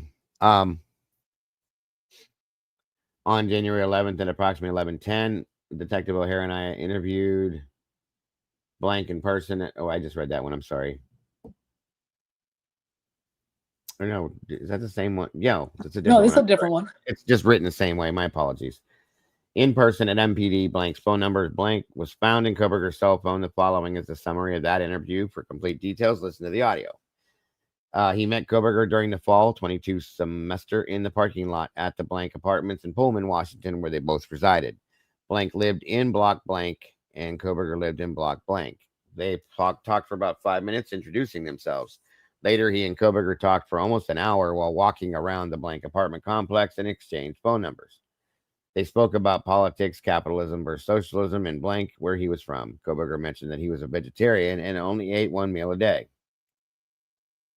I mean, these interviews are pathetic almost. Koberger talked about people partying and how it was a complete waste of time. Koberger seemed a lot more serious to him compared to other Americans he had met and talked with. So I think this was the exchange student. Koberger spoke with him about getting his PhD in criminal justice and being a teacher's aide. Koberger told him that he had done some genetic DNA testing to learn more about his origin and believed that he mentioned he was of German descent, which makes sense with his last name. When he learned Koberger was the suspect in the homicides, he deleted his contact from his phone, but still had a short text thread that occurred between them. The interview ended at approximately 11:27 a.m. On January 12th of 23 at approximately 5:29 p.m. Detective O'Hara and I interviewed blank in person at the ISP District 2 office. The interview of blank is in reference to her old phone number, blank, being in Koberger's cell phone. The following is a summary of our interview. For complete details, again, listen to the audio.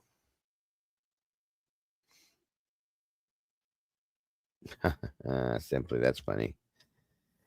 He did a DNA ancestry thing. Yeah. That's interesting, though, isn't it? Very interesting. Yeah, more Italian than German, but the last name is definitely his mother was Italian and his dad was German.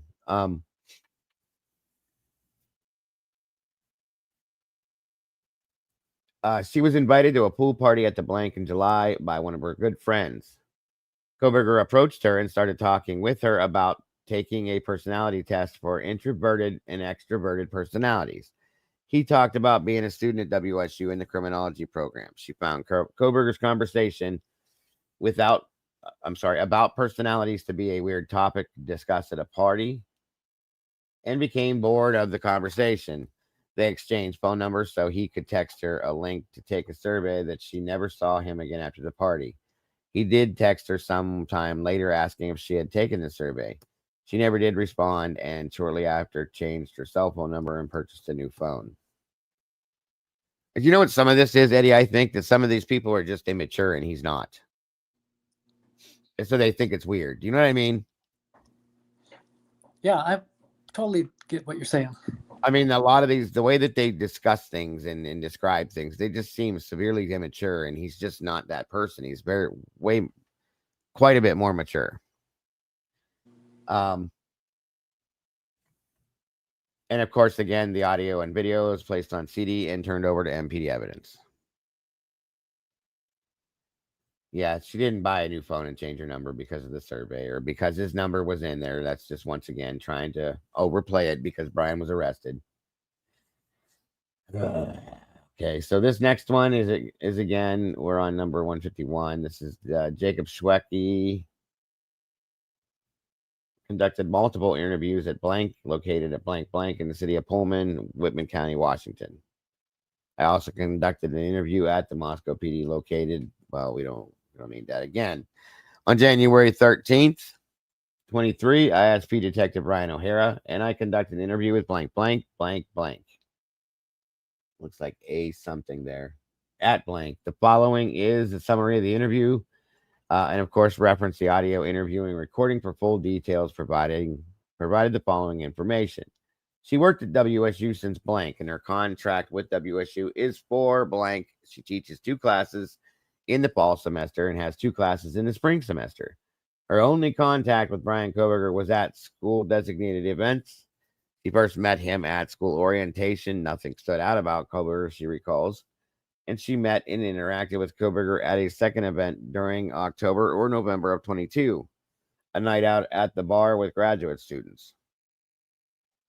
Koberger asked her about her research interests and how it was practicing blank. None of their areas of interest in law overlapped. As faculty, they discussed graduate students prior to going on break. Koberger was one of the main people of conversation, specifically his behavior around women. He was aggressive towards women and made them feel uncomfortable. The faculty discussed how they could intervene. Blank blank, another teacher came to her and complained about one of the TAs. No names were brought up, but it was regarding a TA making women uncomfortable. She recommended he document the issues in writing. Koberger was respectful during her conversations with him, and on January 13th to 23, Detective Ryan O'Hara and I conducted an interview with blank blank blank at Moscow PD. Blank is a business consultant at blank in Pullman, Washington. Ferris attended a pool party. See, they didn't blank that out. There's a name, Ferris, Ferris. Attended a pool party at blank located in Moscow, Idaho in July of 22. Blank interacted with Koberger at the party, and the following is a summary of the interview. Reference to the audio, of course. Give me 1 second, you guys. I have to step away for a quick second to hit the little voice room, and I'll be right back. If you don't.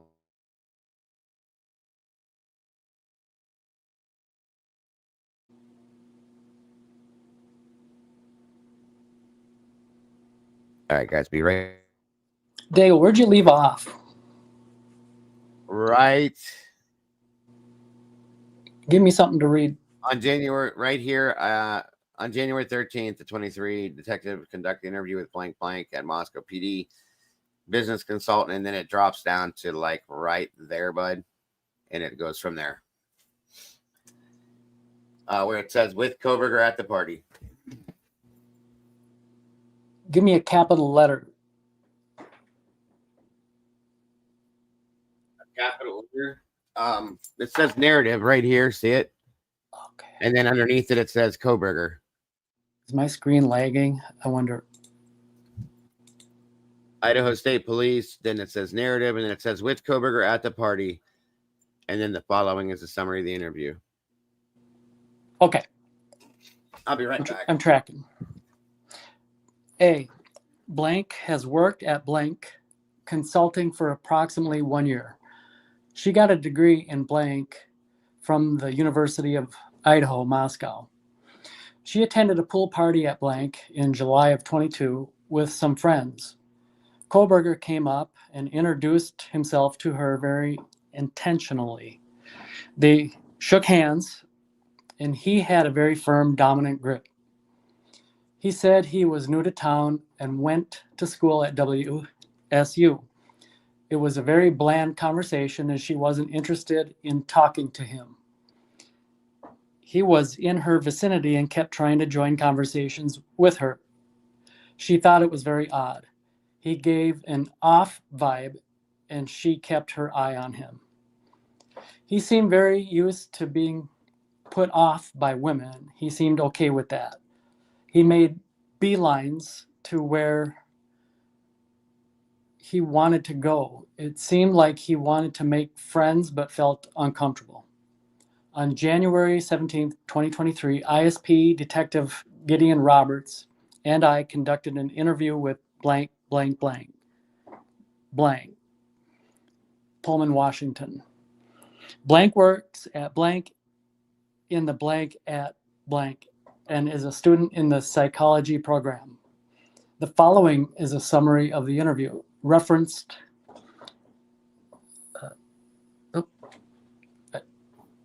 there's an ad. Bear with me.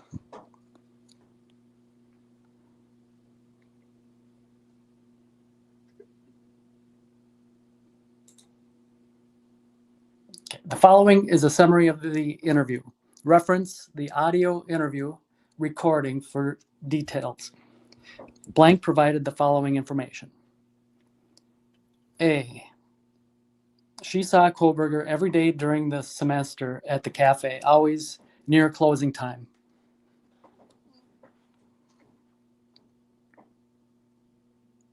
That's as far as I can see. Okay, day goes back. Okay, always near closing time. And I'll get us through A. How's that? Okay. And sometimes over the summer, prior to school starting. What? I'm going to reread that. She saw Koberger every day during the semester at the cafe, always near closing time, and sometimes over the summer prior to school starting. He liked to talk specifically with her. She believes he told her his name was blank. He would ask her questions about her school program and psychology. He asked about the psychological assessments she was learning about, but she told him she wasn't interested in that area of study. Okay. Hold on 1 second here. Hey, Kelly.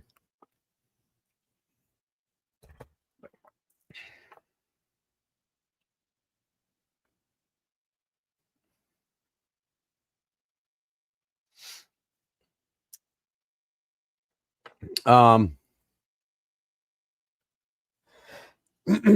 friend blank was at the register once when Koberger came. Oop, that's too big for me. Hold on. There we go. When Koberger came in and he asked for blank by name, she was certain that she knew. She was certain she never told Koberger her name, and she doesn't wear a name tag. She was unaware of how he knew her name, and it seemed to her Koberger knew what hours she worked and made remarks about her hours. Okay, 1 second here.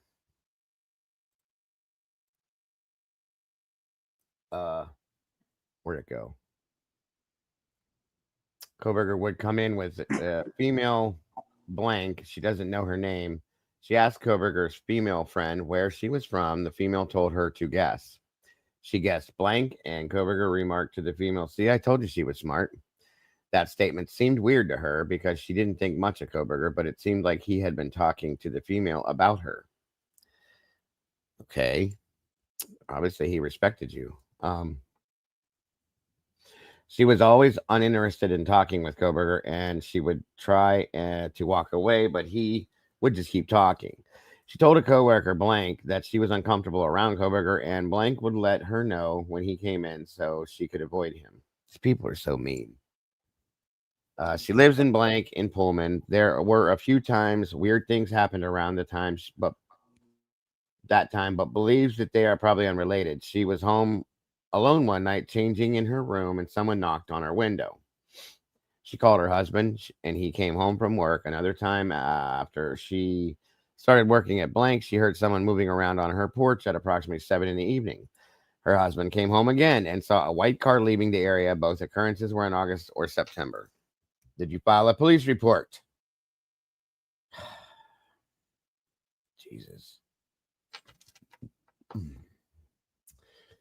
From December 30th of 22 through January 23rd, Idaho State Police Detective Joe Lake had been communicating with blank, blank, blank, attorney Thomas Valoria for victimology investigation needs about the quadruple murder on November 13th of 22 at 1122 King Road, Moscow.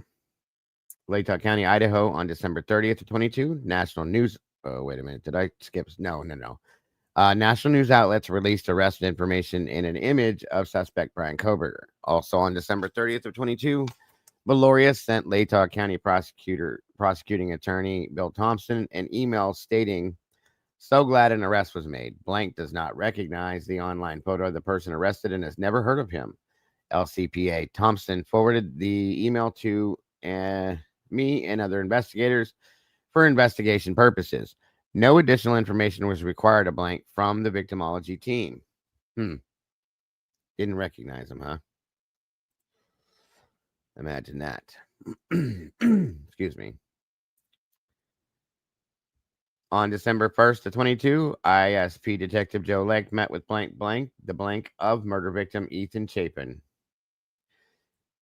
Chapin. Blank completed the victim background questionnaire, VBQ, and agreed to be interviewed. Blank is the loving blank mother, Ethan blank, and blank. He feels Ethan, maybe brother, Hunter. Chapin was a leader, well-liked young man, had a great relationship with Xana, and was a person who enjoyed living life. Chapin was very close to his siblings, and blank was his closest friend. Blank has worked diligently his entire life to provide for his family. So, this is Jim. Okay, Ethan's dad. So his children could fulfill their dreams, and he is proud of his children. Blank. Jim is not aware of anyone or any event which could have led to the murder of Ethan and the three other victims, Kaylee Gonsalves, Madison Mogan, and Xana Kernodle at 1122 King Road, Idaho on November 13th. That's it. Seems like a weird interview to have with a father or a parent. Go ahead, bud. We're still trudging through all these. Tell us what you know about him. Here's the person who's been arrested for these terrible crimes. Anyone come forward and tell us? And I'm curious to know how many there are. I'm also curious to know because, by the way, this is not part of an investigation. These have nothing to do with anything. No. These don't have anything to do with the crimes. And also, where are the ones? I'm sure someone has come forward. Where are the ones, for example, like, yeah, I'm coming forward. It couldn't have been him. I saw him the following morning. He was behaving like this. There's no way. Or, hey, I was with him the night before. He said he was going to be driving over, to the west of town. And he told me exactly, we talked for, where are those ones? Right? That would paint him in a positive light. I'm sure that there had been some of those. There had to have been. And they didn't include him for sure. Those are going to be gone. They don't want nobody to see that stuff. You know that. nothing in the positive light. We can never view Brian Koberger in a positive light, folks. Ever. Because it would chip away at the narrative, and it would make people doubt the narrative and would doubt them. So yeah. Yeah, none of these say, oh yeah, the night of, late at night on the 12th or early in the morning on the 13th, he wanted to borrow my car for, none of them say stuff like this. Nope. And no, Becky, I haven't seen anything like that. That's a good point, though. That's a good point, too, Eddie. They cannot allow, and if you notice, they haven't allowed even just a little bit to squeeze out any kind of positivity about this guy. Nothing. It's crazy. Hold on 1 second, folks. My wife just messaged me something. Give me 1 quick second.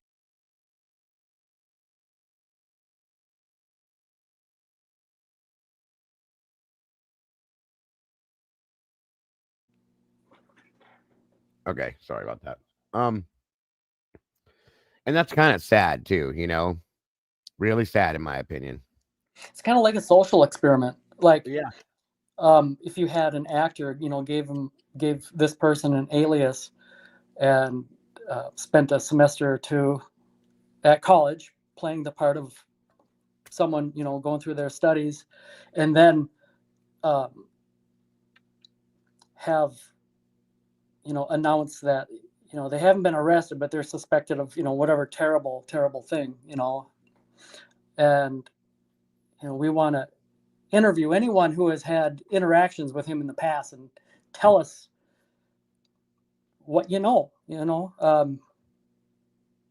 how was the interactions you've had with this person, and see what kind of response you get. Of course, the alleged crime is just fictional, and then you could have a parallel experiment where another actor with an alias going to college,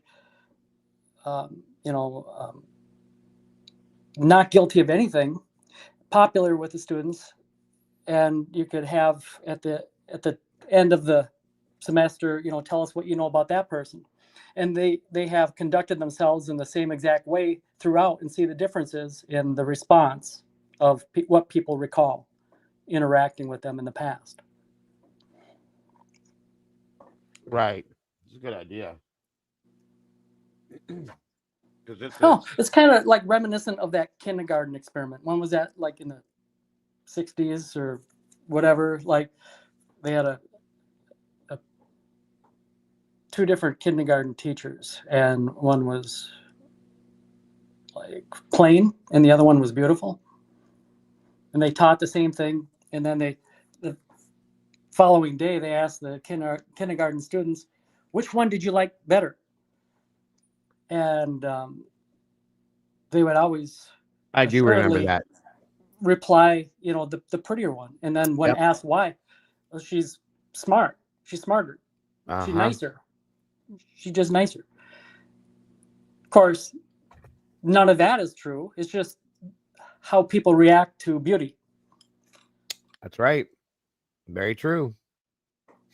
I mean, even when I was little, this is a fact, folks.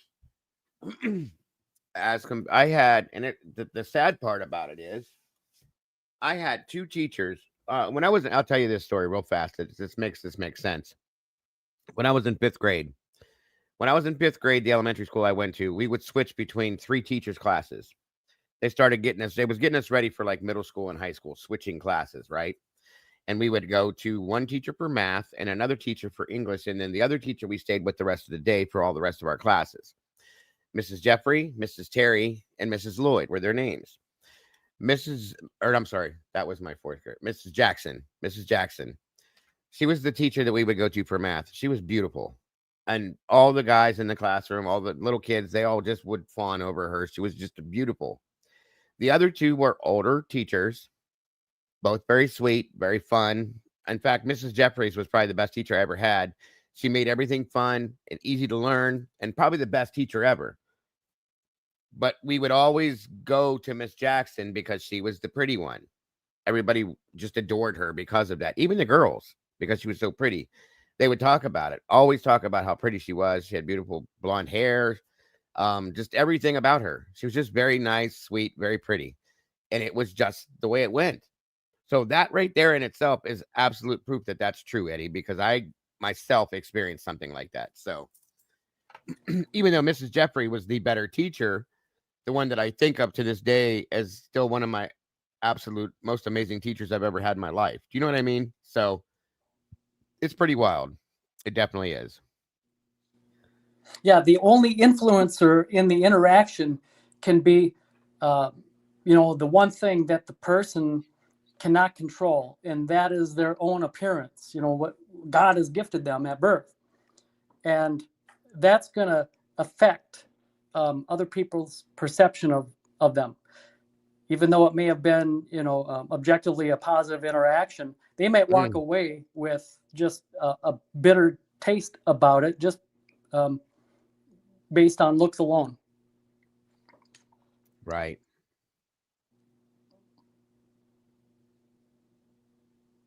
Right.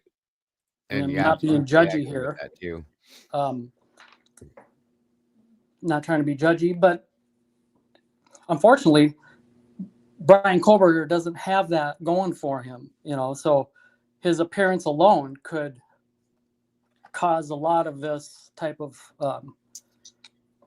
negative effect.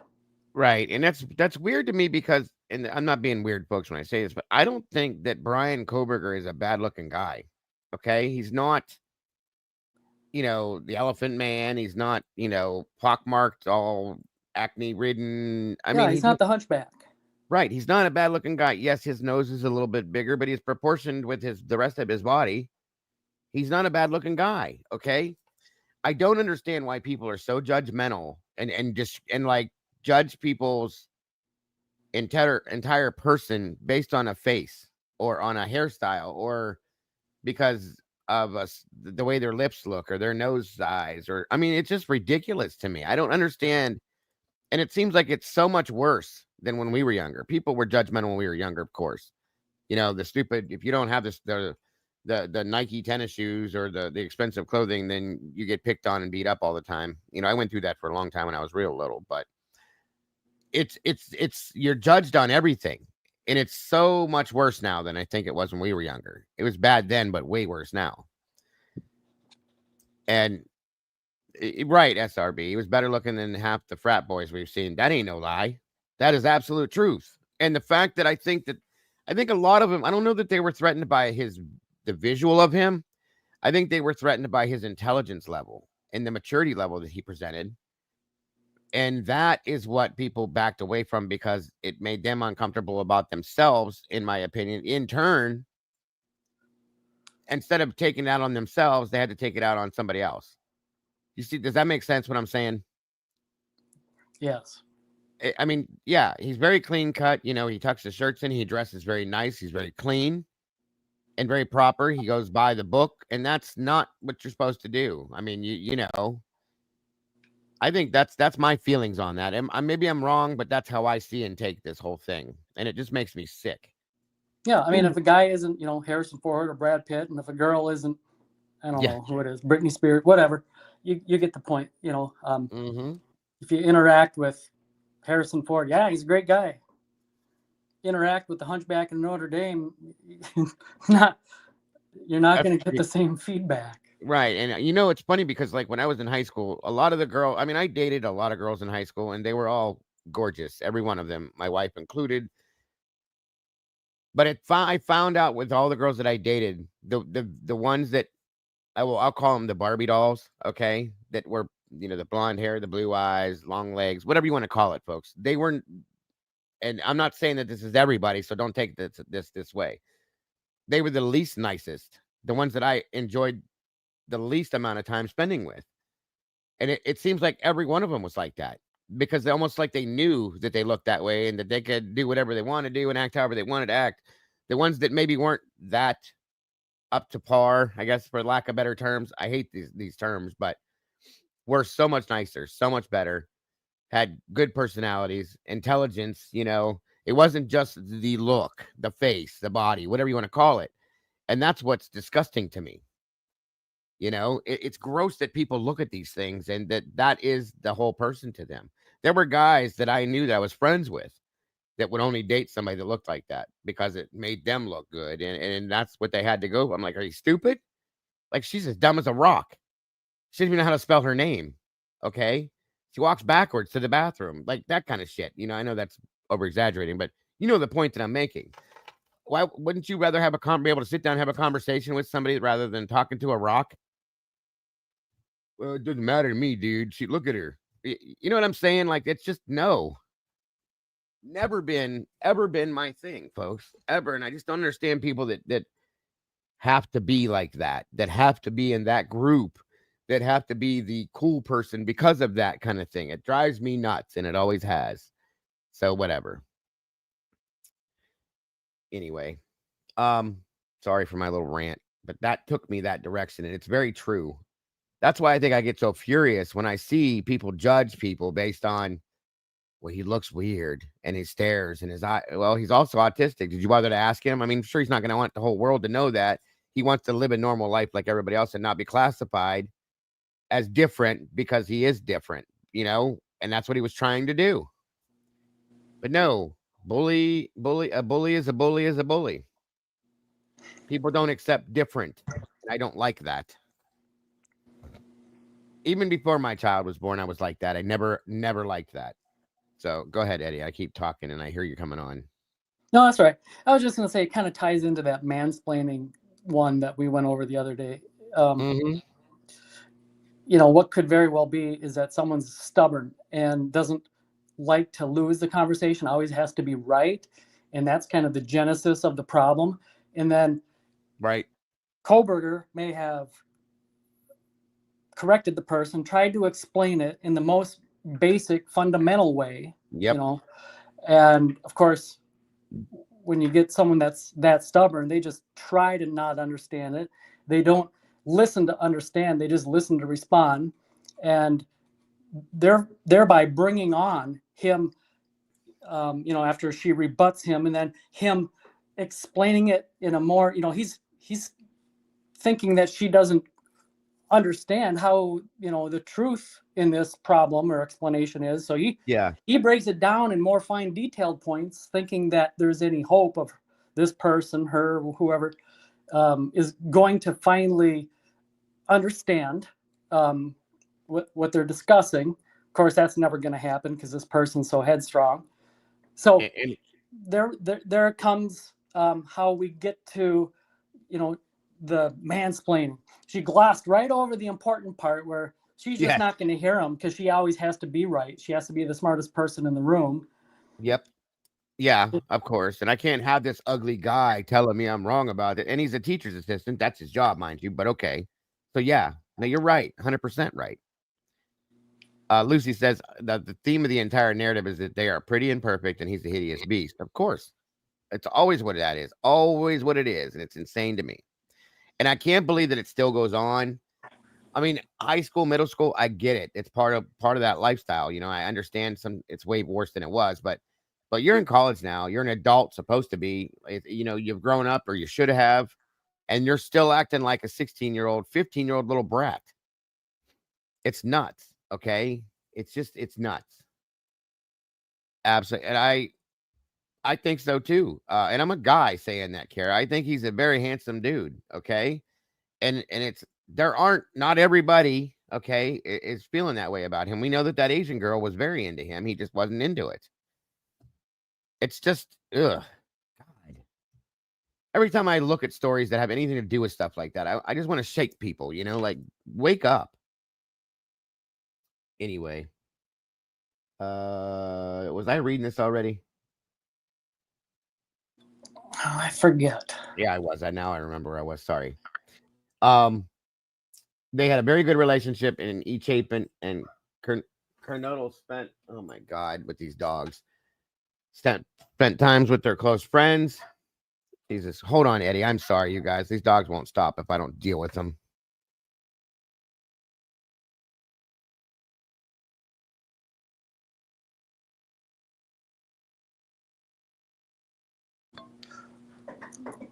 blank, blank, and blank, and his girlfriend blank.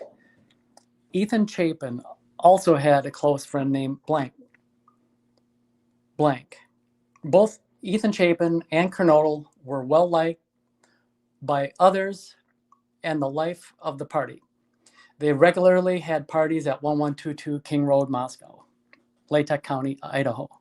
But it was generally the same 20, but up to 70 people who frequented the parties, and all were associated with the University of Idaho Greek life.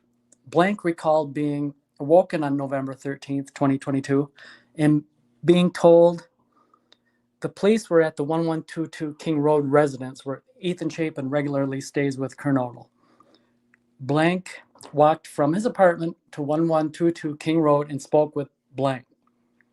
Told blank, Ethan's not going to make it, and thought he was murdered. Blank couldn't believe what he was hearing. We must be talking about Jack. Maybe. I have a commercial here. Skip. Okay. Is this JD, Jack Decor? It could be, yeah. So he's talking with someone, and then Blank says he's not going to make it.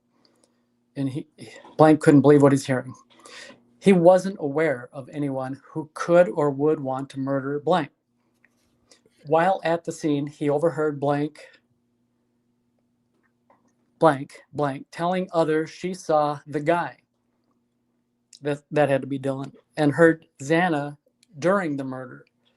Blank called blank, and she arrived at 1122 King Road about 10 minutes later. Blank had no information about why, how, or who murdered Blank.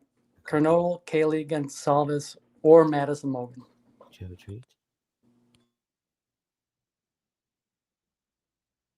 Sorry, Eddie. Where were you? I finished that. Oh, it's right there at the very bottom. Yeah, we're at the bottom of it. Murder Kernodle, Kaylee. Okay, so is that Jack or is this Hunter Chapin possibly? I thought maybe it was Hunter Chapin. Oh, Hunter. Okay, everyone's saying Hunter. Ethan Chapin, E. Chapin, the murder victim, blank of murder victim. Yeah, that's brother Hunter Chapin. Okay, yeah, that's how I kind of maybe thought it would have what it meant. So he lives in an apartment nearby. Okay. Well, he also lived in the frat house because they were in the same fraternity right there across the Banfield.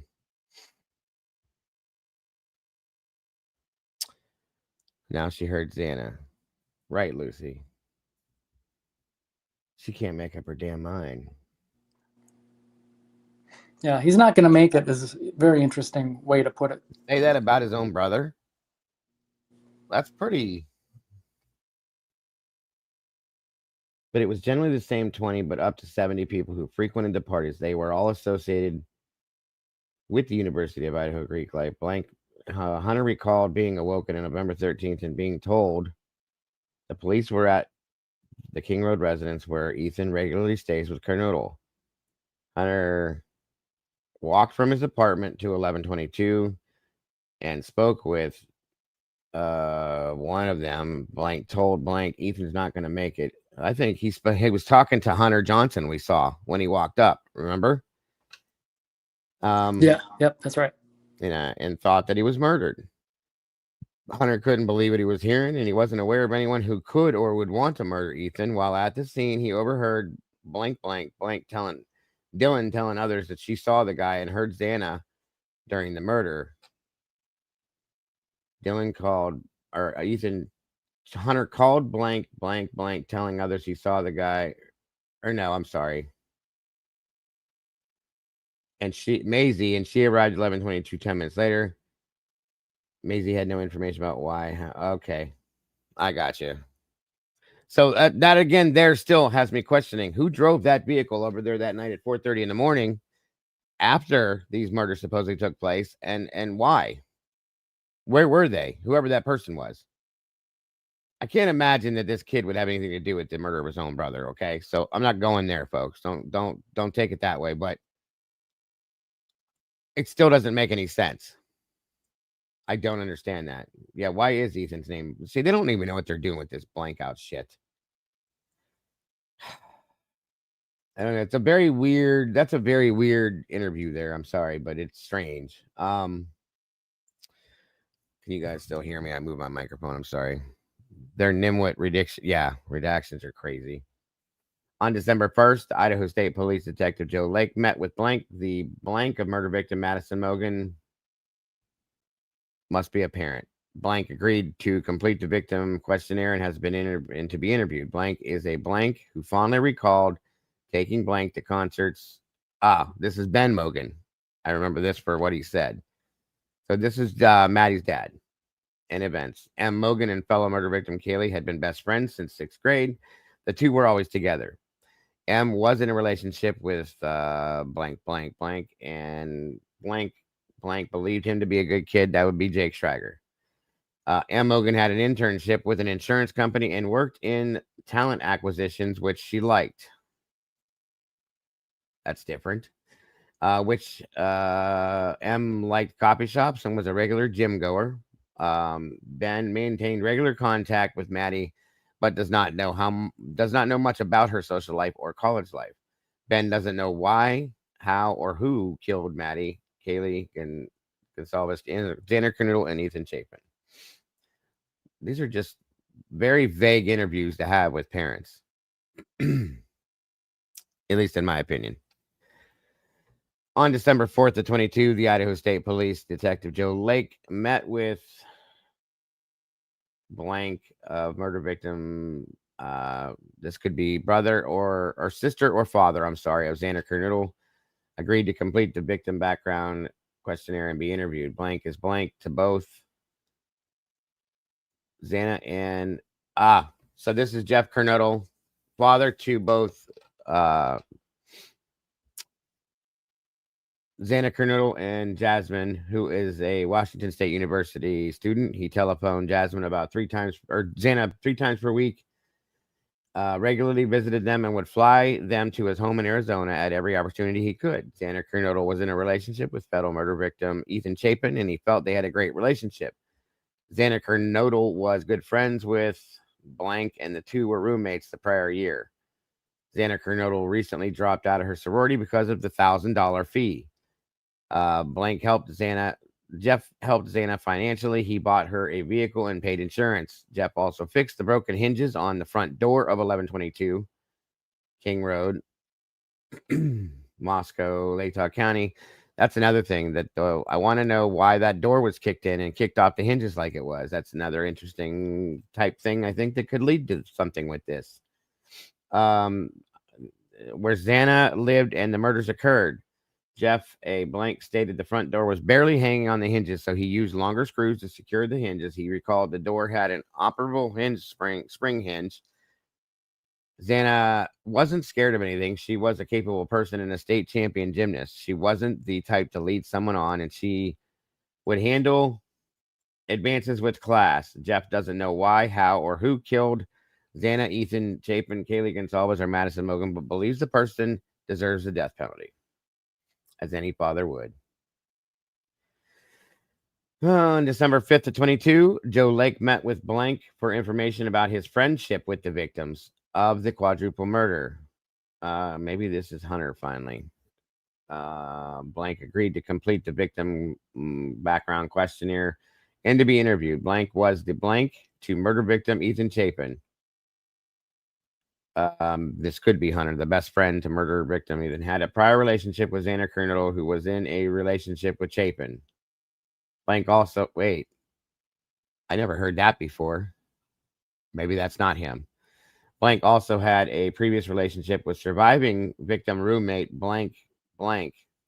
Really? Stated Canoodle had a lot of admirers, but she and Chapin were perfect for each other. The night before the murders, Chapin told blank it can be difficult to be in a relationship with Canoodle because she draws so much attention. Blank stated if Chapin was confronted by anyone, he'd remain calm and he'd prefer not to have confrontation. Blank doesn't know why, how, or who murdered Chapin, Coronado, Gonsalves, and Mogan. I don't know if has anybody ever heard about Hunter and Xana ever being together before? Because I don't know who that would be if it's not Hunter. And I'm not familiar with any names of Xana's ex-boyfriends either. That's weird. So that can't be Hunter. I don't think so, no. Okay. November 28th, ISP Detective Darren Gilbertson and MPD Corporal Brett Payne met with Blank. The Blank agreed to complete the questionnaire, but were too distraught at the loss of Blank murder victim Madison Mogan to be interviewed per Blank BBQ. So this must be Karen and her stepdad. Mogan was a strong, loving, smart, and amazing person. Mogan was also outgoing, happy, thoughtful, cared about others, and loved to learn. The Blank do not know why, how, or the who or murdered Maddie, Kaylee, Gonsalves, Anna Colonel, or Ethan Chapin on the 13th.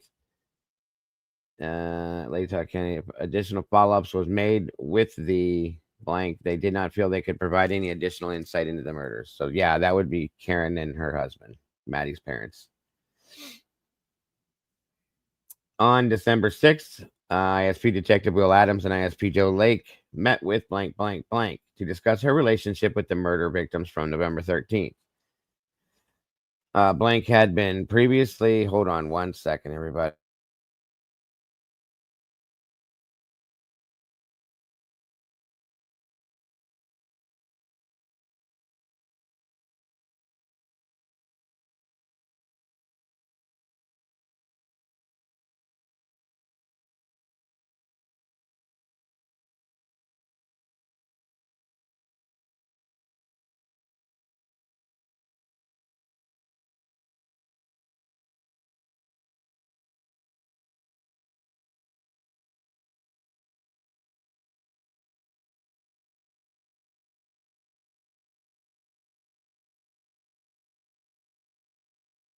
All right, sorry, my mother-in-law walked over to talk to me about something, so my apologies.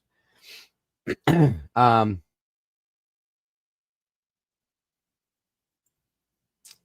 had been previously interviewed on November 18th by FBI investigator Ramirez. Blank agreed to complete the victim background questionnaire, BBQ, and agreed to send to a second interview. Blank had been a friend of victim Kaylee Gonsalves, and new victims Madison Mogan, Dana Kernodle, Ethan Chapin, and blank. New Gonsalves had been in a relationship with Jack DeCour. Blank had an occasional relationship with was Chapin's Blank within Greek life, and Chapin's girlfriend Kernodle was good friends with blank. Knows all they should wait. Blank knows they all use Snapchat and some use other social media. My God, you guys, I swear to God. 1 second. It's my wife. Blank encouraged Goncalves to get back into dating and Hello? encouraged Hello? her to What's use up? Tinder. Just doing my show. What's going on with you? Dale, you're not muted. Mom and Rodney doing? They just got home. They what? They just got home.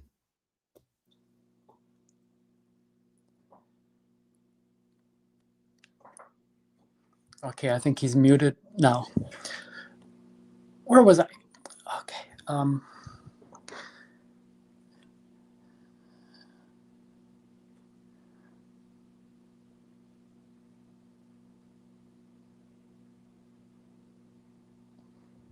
Where am I?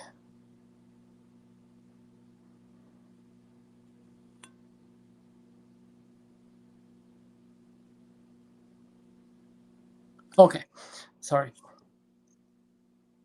And encouraged her to use Tinder. Blank does not know why, how, or who murdered the 4 victims, but feels the person could have been acting out of rage, or a stalker, or a robbery, a love interest of one of the roommates, or even an angry neighbor.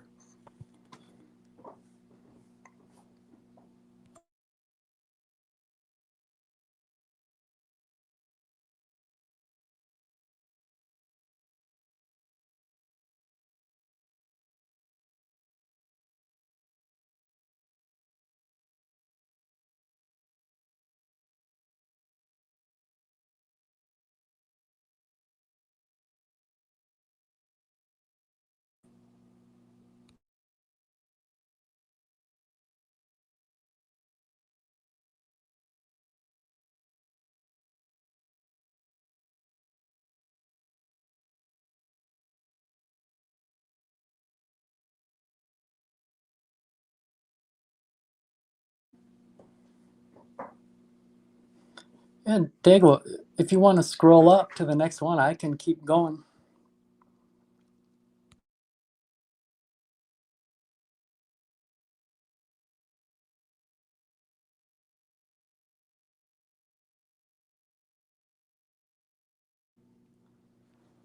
Summary narrative. On December 19th, 2022, FBI Special Agent Travis Shirley and ISP Detective Joe Lake, conducted a walk-in interview at MPD with blank. The following is a summary of the interview. Listen to the audio for full details. Blank drives a blank and begins his workday during the late hours of the night. While heading to work during the week of November 21st, 2022, he witnessed a person loading a white four-door vehicle with personal effects near the intersection of Walenta and Lauder in Moscow at approximately 11:30 p.m. Blank, a former police officer, had seen the news about an investigative interest in a white vehicle and thought he would provide the information to law enforcement. He described the male loading the car as being 5'8" to 6'1", lean build, blonde hair, and clean cut. Okay. Sorry, guys. So that was on December 19th. That was the date of the interview. I forgot. Or was that the date of the... The reporting part was reported on 2/23. December 19th is when they did this. And then it says the November 21st. There you go. Thanks, Eddie. Sorry about that again. My wife was on her way home and just wanted to see if there's anything she needed to bring home. So my apologies. And that's definitely not Brian. I mean, 5'8" to 6'1", lean build, blonde hair, cuts it out right there. Jesus Christ. People are always looking for this guy. Every time you see a white car, they automatically think it's him. That sounds so good too. Keep it real. I've never had it like that. On November 13th to 22 at about 12:22, MPD requested that the Idaho State Police District 2 investigations to assist with multiple okay, we know. ISP Detective Jeff Talbot was assigned as the lead crime scene investigator. On November 20th to 22, MPD received a tip of possible blood at the University of Idaho. Arboretum. Nothing of evidentiary value was located. Jesus. Somebody probably had a bloody nose. And there it is, the U of I Arboretum. It says they received a tip of that blood drops were located at the Arboretum. When I arrived, MPD Sergeant Lawrence and MPD Danny Vargas were already on scene.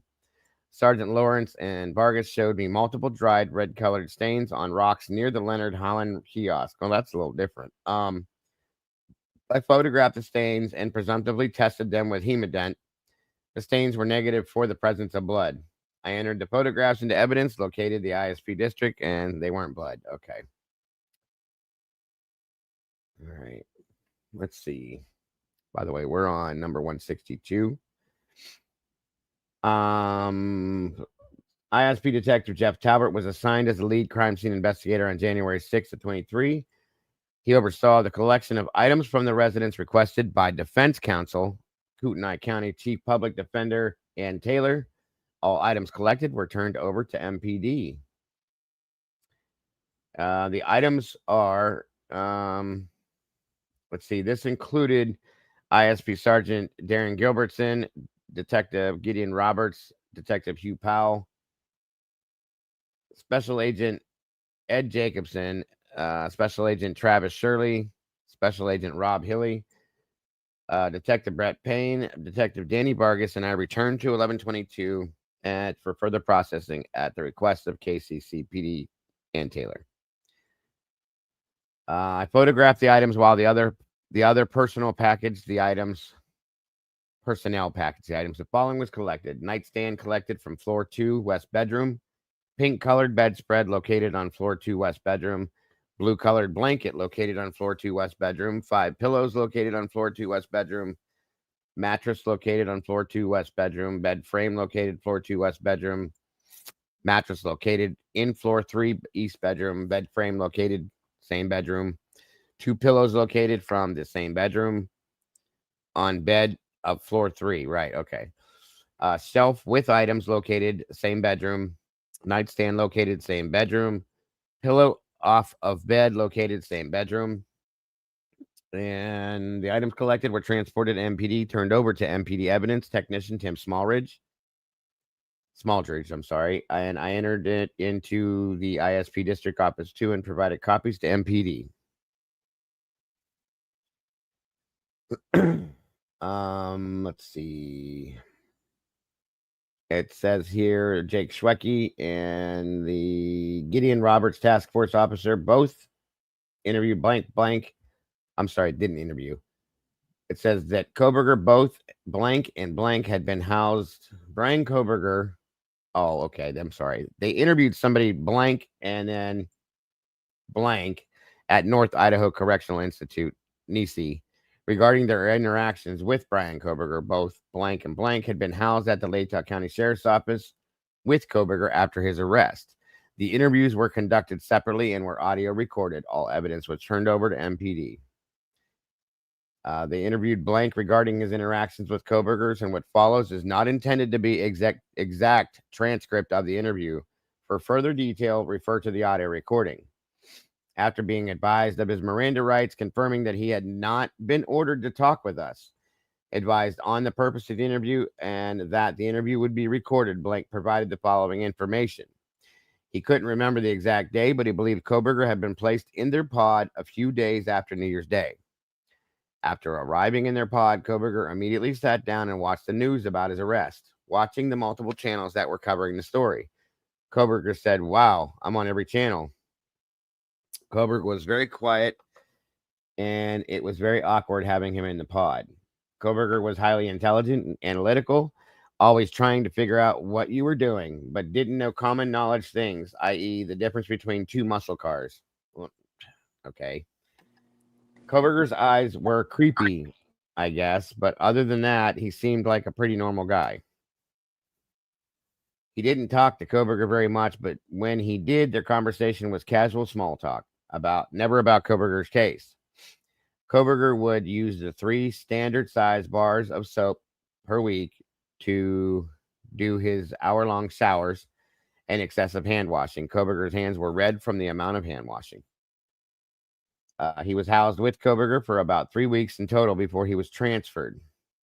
Koberger told him his favorite movie was American Psycho with Christian Bale. At about 1:28, Detective Schwecke and I interviewed blank regarding his interactions with Koberger, and what follows is not intended to be exact transcript of the interview. For further detail, refer to the audio.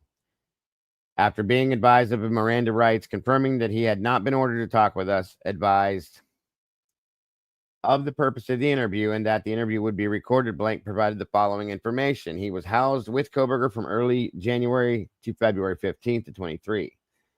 Koberger enjoyed watching the news about his case unless it began talking about his family or his friends, at which point he'd change the channel immediately. As time continued, Koberger stopped watching the news related to his case almost completely.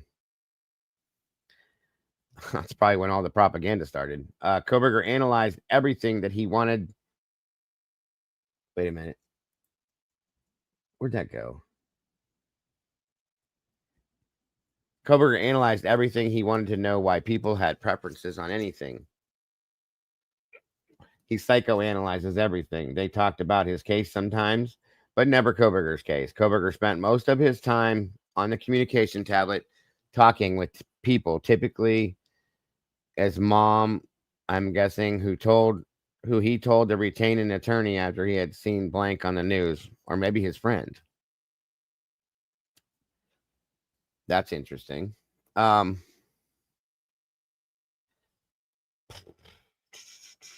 washed his hands excessively using 3 bars of soap per week, which caused his hands always to be red. Koberger showered every day and wanted new bedding and clothes every day. Damn.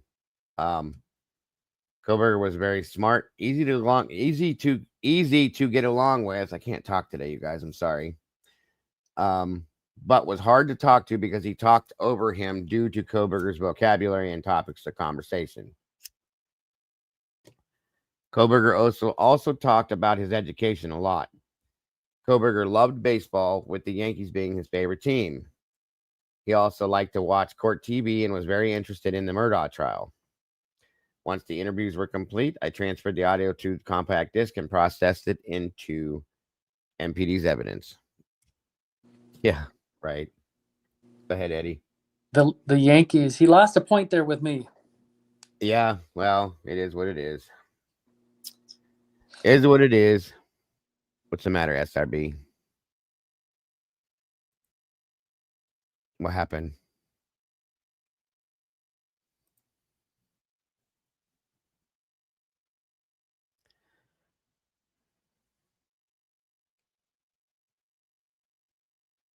Oh my God. Okay. Moving on. Jesus Christ. On February 14th, Detective Sergeant Van Leuven interviewed Blank, date of birth of 1975, regarding 979, regarding her interaction with Kootenai County Public Defender Ann Taylor. This interview was conducted at the Spokane County Jail, where Blank was an inmate. Blank advised that she had met with a lawyer she believed to be Ann Taylor on multiple occasions when she was an inmate in the Kootenai County Jail. This person was representing her on her recent charges involving controlled substances. This is Kara. She advised her last charge was approximately 4 days after her daughter had been murdered, that which is Anna. I showed her a photograph of Ann Taylor. She said this was not the person she knew as Ann Taylor. She described the lawyer she had met with as a white female in her 30s who was approximately 5'6", 180, with shoulder-length brown hair. Kara said that she had never met this person in the picture that I was showing her. I asked her where she had gotten the name Ann Taylor, and she said someone had showed her a Reddit thread where it stated her attorney was Ann Taylor. I told her that Ann Taylor was the head public defender for Kootenai County, and her name would be on the paperwork because it was her office that was defending her, not necessarily Ann herself. Kara expressed regret in having confused the identity of the public defender that she had met with. I recorded this interview and will transmit a copy of this interview to Moscow PD. What the hell does that have to do with this case that they had to put that in there? That's so strange. Whatever. On March 8th of 23 at about 12:25, ISP detective and Federal Bureau of Task Force Officer Gideon, that they didn't put the detective's name in there, sorry, spoke briefly via phone with Blank regarding his purported connection with Ethan Chapin and Brian Koberger. Wait, what? Blank regarding his purported connection with Ethan Chapin and Brian Koberger. Koberger, before the homicide of Madison Mogan, Kaylee Gonsalves, Anna Kernu, and Chapin Blank was initially unwilling to speak with me, but eventually provided minimal details of the incident. The initial information regarding the possible connection was provided by Moscow PD Detective Danny Vargas. On March 7th, I received information from Detective Vargas regarding a purported connection between Ethan Chapin and Brian Koberger. Detective Vargas provided me the following information. Blank, an inmate at Latah County Sheriff's Office, had spoken with a reporter who was inquiring about Koberger. Blank told the reporter that there was an inmate later identified as Blank who claimed to know Koberger because they were at WSU at the same time and were friends, and Chapin because they were in the same fraternity.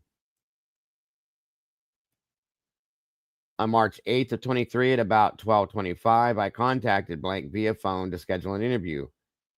Blank was curt, angry, and initially unwilling to speak with me, but after I advised him of the purpose of my contact, he eventually provided minimal details of the incident. Provided the following information. A cellmate in jail overheard him tell his attorney that he knew Chapin and fabricated the rest of the information regarding his connection with Koberger. He did know Chapin, but only casually due to their membership in the same fraternity, blank, but different chapters. He at WSU and Chapin at Idaho. He had last seen Chapin at a party several weeks before the homicides, but couldn't remember any additional details. He had never met Koberger or had any connection with him personally or professionally. He did not have any additional information to provide and was unwilling to be interviewed in person or again due to his frustration with the incident and his full schedule. After providing blank my contact info and requesting that he contact me if he remembered anything else, he ended the phone call due to the brevity of the content. No audio recording of the conversation was made. Are you serious? Jesus Christ, these guys are a joke. On March 9th of 23 at about 9:26, blank contacted me via phone regarding alleged harassment of his family and friends by the reporter identified as Sean Cohen of the Daily Mail, who had spoken with blank due to all of the activity taking place in Washington State, and I referred him to the local law enforcement agencies in Pullman, Washington. Does anybody ever remember hearing anything about that ever? Because I don't. I'm curious to know who that guy is, though. That's the first time I've ever heard that before.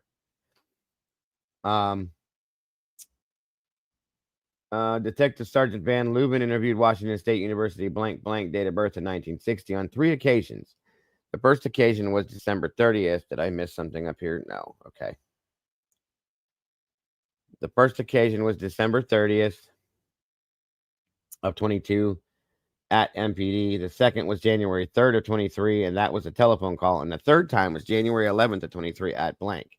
The purpose of these interviews was to discuss his interactions and impressions of his former teaching assistant, Brian C. Koberger. Oh, this should be interesting.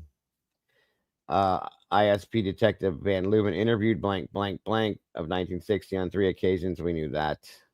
That was the telephone call. The third time was January 11th at blank. And the purpose of these, I just read all that. I interviewed blank at MPD, and I was joined in this interview with ISP Sergeant Jess Stennett. Prior to becoming blank at blank, worked as a blank in Whitman County in Washington State. He blank, and he began working for blank in the late 1990s, working in the blank as a blank while continuing his work as a blank. Oh, this is irritating. In 2015, he began blank full-time, splitting his time between governmental studies and services, and the blank in 2018 or 19, he came to blank full-time in the blank. Blank knew that Koberger was going to be one of his blank in probably TA teaching assistants in June or July of 22. He didn't meet Koberger in person until August. Koberger was an incoming PhD student in the department. He knew Koberger was from a small private school back east. Blank said Koberger seemed sharp and personable enough. When he first met him, blank had not read Koberger's master's dissertation. Blank had no part in Koberger's acceptance to PhD program or that he was going to be assigned Koberger as a teaching assistant. I asked blank about a couple of incidents of unprofessional behavior associated with Koberger that I had read in a letter from the faculty advising Koberger that he had lost his teaching assistant's position. Blank said the first incident that occurred with Mr. Koberger was a time when blank was in his office and he was wanting to leave to go home. This was on Friday. Mr. Koberger showed up at the end of the day and wanted to talk. Blank said it was pretty clear that he wanted to leave and that Koberger wanted to talk. Blank said this was not the first time this had happened with Koberger, where he would show up late in the day and want to talk. Blank said his behavior had bothered him for a while. Blank said that he would typically leave his 40 hours in the end of the Thursday. Have his 40 hours by the end of Thursday and did not want to work late on Fridays and resented it when Koberger would show up to talk on Fridays. I asked him what Koberger would want to talk about. Blank said nothing in particular, and that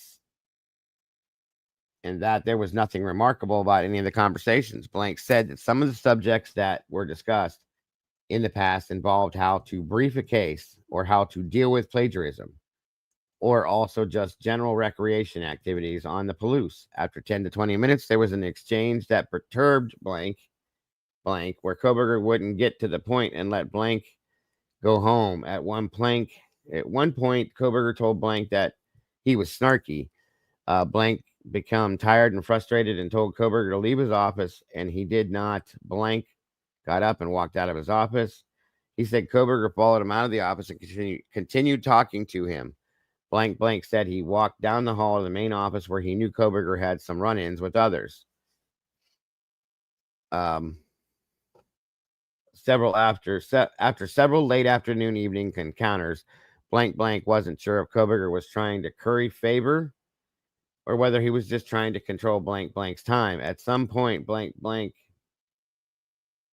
concluded Koberger was power tripping, and by using blank time and preventing him from leaving his office was a way of controlling blank. Advised that he has had over 8 blank in the past and has never had a problem with any of them, teaching assistants. Blank talked about Koberger walking and talking with him as blank walked to his car. Blank remembered Koberger bragging about outsmarting the parking regulations on campus. Blank talked about difficulty in getting Koberger to complete his tasks as a teaching assistant. Blank said that he had been advised by department higher-ups to be more direct in making his expectations clear to Koberger. Blank advised that Koberger's behavior didn't really change from the time before the homicides or after the homicides. Blank said that he never received any direct complaints about Koberger interacting with any of the undergraduate students in his capacity as a teaching assistant. Amazing, isn't that? Blank further advised the female grad students didn't like Koberger because he was that off-putting. Blank said that we should talk to a female front office staffer who was an undergrad student working on a work-study program, who had made complaints about Koberger's behavior. Blank advised that he had secondhand information that he had made several of the female PhD students very uncomfortable because of interactions they had with Koberger. I asked Blank about which grad students we may want to interview that may have had a problem with Mr. Koberger. Blank advised that there were 2 students from Blank, and he said that they further blank advised that we should speak with faculty members blank and blank, who was the blank of grad students. I asked Blank if he had ever socialized with Koberger. Blank advised that he had attended a mixer at the blank where 20 to 25 people from the department attended. Blank was accompanied by his wife, and he recalled nothing unusual during that mixer. Blank talked about the process by which Koberger's behavior eventually led to his removal as a teaching assistant. Blank advised that he initially supported Koberger until after a second event that blank could not remember the details of. Blank advised Koberger's removal was a result of cumulative effect of his behavior. After the homicides occurred, blank said that he did consider the possibility that Koberger had committed the murders. Blank characterized this as a fleeting thought. Blank considered Koberger's power tripping, controlling tendencies in addition to being socially challenged. Blank advised Koberger had alienated or irritated several female PhD students as well as at least one female professor with his behavior. Blank said Koberger never discussed knives or edged weapons.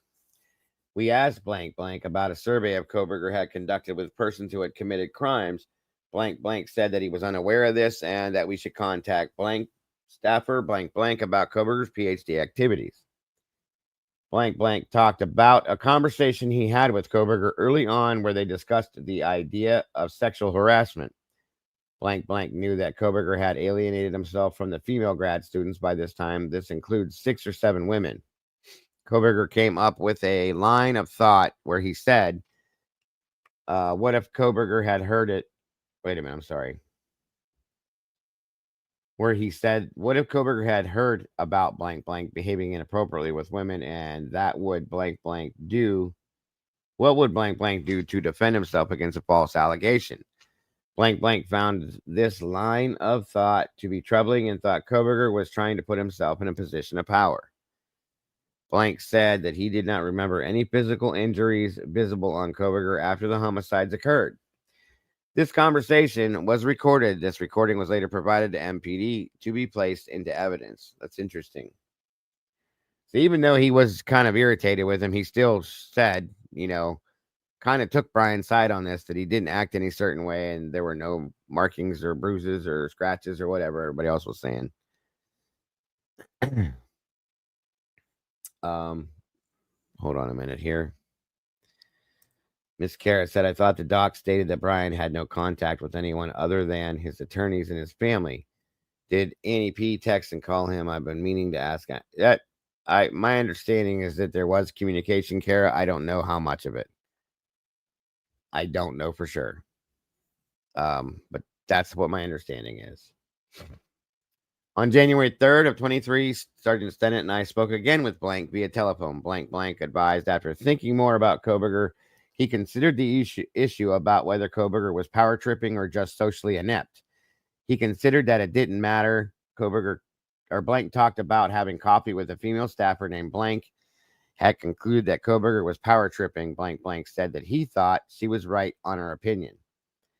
Blank said Koberger told him that Koberger lived near to where Blank would park it while at work. Blank said that he found that odd because Koberger was arrested and the media reported where Koberger lived. Blank advised that the building depicted by the media as Koberger's residence was completely different than the one Koberger had indicated to Blank. Huh. So he told people he lived one place when he lived another one. Okay, I guess. Blank also wanted to make it known that he was willing to assist Latah County prosecutor in this case if he could be of service. Oh, okay, you think well of yourself. I asked Blank about Koberger's research work, and Blank advised that we follow up with the program director who oversaw Koberger's research. This conversation was recorded, placed on disc as the others, blah, blah. On January 11th of 23, Special Agent Mark Zahushkizi, sorry guys, Zakahowski, and I spoke with Blank at blank, advised that I had spoken with people in the blank about this incident. Specifically, had spoken with blank, and it had reminded Blank about a test question. Specifically, he had spoken with blank, and had reminded Blank about a test question regarding the difficulty in prosecuting rape crime. Blank had asked Koberger to look at the question he had written and make a revision to the question. When Blank received the revised question back from Koberger, he found it to be useless because the language in the question would be triggering to many students. Blank advised the language was dismissive of the victims. Blank gave me a printout of his original question and revised question Koberger had produced and had given to blank. On November 10th to 22, I also scanned these printouts and have placed them on the same disc that contains the audio recordings of this and the other Blank interviews. Eddie, would you be interested in reading just a little bit? Sure. 24. Hold on, let me blow it up a little bit bigger for you. There you go. Thank you, sir. We further discussed incidents with Koberger that have already been covered in previous interviews. These topics included Koberger's issues he had with females in the program, as well as discussion regarding the process of this TA position being terminated. He discussed his past experience with TAs compared with current TAs. Blank discussed his opinion that Koberger should have been kept on as a TA because Blank believed that Blank had an obligation to continue to honor their commitment in offering him a TA position. Koberger relied on that commitment, and if Blank was going to remove that from him, Blank needed to make sure that they had thoroughly documented the reasons why. Blank said he was concerned that removing Koberger from the TA position without doing so would open up Blank to a civil lawsuit from Koberger. Blank talked about a situation where he was meeting with Blank and Koberger in his office in order to prepare final exam questions for his undergraduate class. Koberger announced he had to have a Zoom meeting with another student. Blank assumed Kohlberger was advising he had to leave for the meeting and could not help with the exam prep. Instead, Kohlberger proceeded with the Zoom meeting in blank office, preventing blank and blank from preparing the exam. Blank blank had to tell Kohlberger to leave his office. 26. Blank advised blank blank had provided him with a slightly different version of the revised exam question referenced above. Blank did recall discussing this question with blank. We discussed Kohlberger's tendency to stare at people. Blank thought that Kohlberger did this in a way to display power or dominance. Blank mentioned a senior named blank blank that complained that Kohlberger stared at her. It reads, Kohlberger stared at her a lot in class and made her feel uncomfortable. Blank blank advised he had not observed any inappropriate behavior from Kohlberger aimed at any undergraduate students. He said he thought Kohlberger did a good job in correcting poorly written answers, and he had not observed bias or inappropriate tone in grading. One student had made a complaint about this, but blank blank did not see it. Nothing further. Well, that's nice to hear. So basically, yeah, it's their perception, not actually a true fact. All right.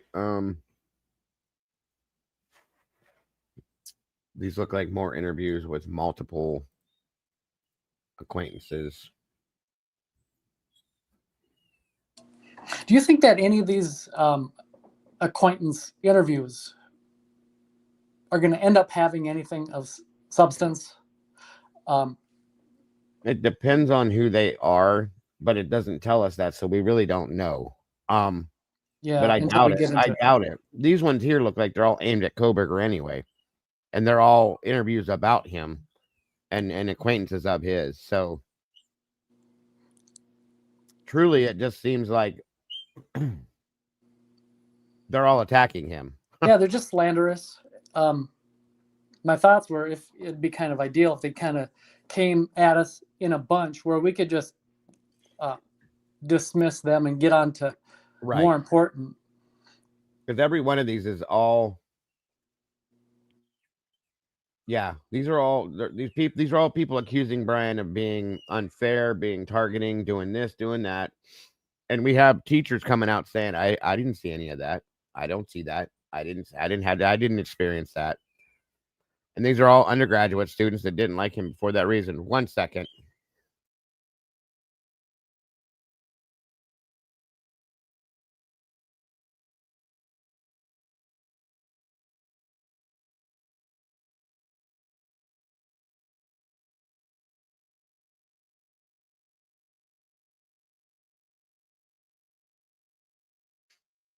Okay, let's see. So you vote, we skip those. All right, let's do it this way. If you guys want me to kind of weed through this real quick and skip through these, put a 1 in the chat. If you want me to read it all, put a 2. I hope there's ones. Just let me know real quick. I'm going to grab something, and when I come back, we'll see real fast.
Okay, let's see here. 111 Okay, then. Works for me. Let me see. Okay.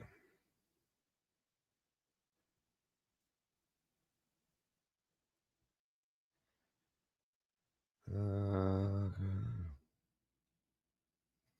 if we need to go back and reference these, that's fine. At a separate date. I know, let's see. In fact, I'm going to write right now 165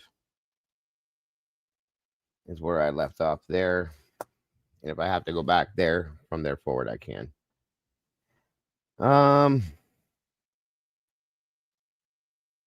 Okay, so moving on.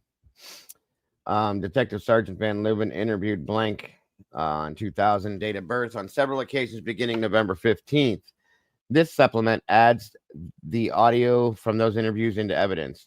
I interviewed blank at Idaho State Police District 1 office on November 15th. Blank was the ex-boyfriend of Kaylee Gonsalves. Okay, so this is Jack Decor. This is more important than those things for sure. Date of birth of 2001. Jack had been dating Kaylee since they were in high school and dated on and off for approximately 5 years. Jack said they had broken up approximately 3 months earlier due to her taking a job in Austin, and that it had been a mutual decision with no drama. Jack advised that he was driving a blank, blank, and blank. He said that his vehicle was owned by Kaylee's parents, and they were allowing him to drive the vehicle. That's wild. See, you guys, like I said, they seem to be more in tune with him than they were with her and really wanted those two to be together. If you think about things that were stated there, like Christy was talking about how they were going to get back together and get married and this and that and everything else, Kaylee was done. You see what I'm saying? It just seems odd how involved the family is with him that she's not. It's very weird. Did he have an Elantra too? SRB? Is that what you're saying? Eddie, do you remember him owning an Elantra as well? Wasn't that, remember that one, was it on a body cam where they were on the roof of the house? There was a girl in that car, leaning on that car, so I didn't know if that was his or if that was hers. There was a white car very similar to a white Elantra. I thought it. Right. Yeah. The G's gave him a white. Yeah, it could be. I don't know, but I remember that car in the driveway there that the girl was leaning on. I don't know for a fact if it was an Elantra or if it just looked like one. So that's a good point. So I'll have to look into that, but I don't know. Let's see. But I mean, am I the only person that thinks that it's a bit much how like into Jack that the family was as compared to Kaylee? Or is it just me overthinking it?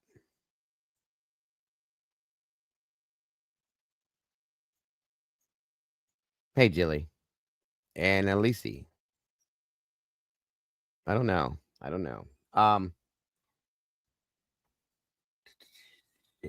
Jack advised that he lived at blank in Moscow with a number of roommates. Blank listed his roommates as all that blank there, blank. And I noted that the location of blank's apartment and the crime scene were near each other. I noted that blank and his roommates were all members of the blank fraternity. I asked Jack to describe his whereabouts and events leading up to the time that the homicides occurred. And on Saturday, November 12th, Jack advised that he was at work at the blank between 2:30 p.m. and 10:30 p.m., working mostly in the kitchen. Jack drove home to the duplex and went upstairs where he found roommates blank. Also present was a friend who was not a roommate named blank. Jack went downstairs, changed into a sweatshirt, got a beer, and waited for a sober driver who was a blank freshman to come pick them up. Jack said that the sober driver arrived in what he thought was a black Nissan Xterra and took him blank, blank, blank, and blank to the corner club.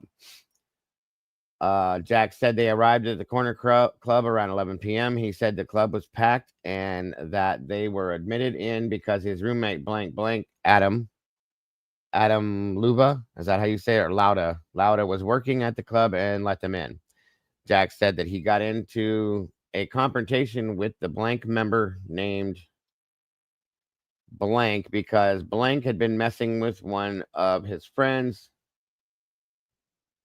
blank friend, blank, blank, who was there, told Jack to lay off, and blank bought each other a shot.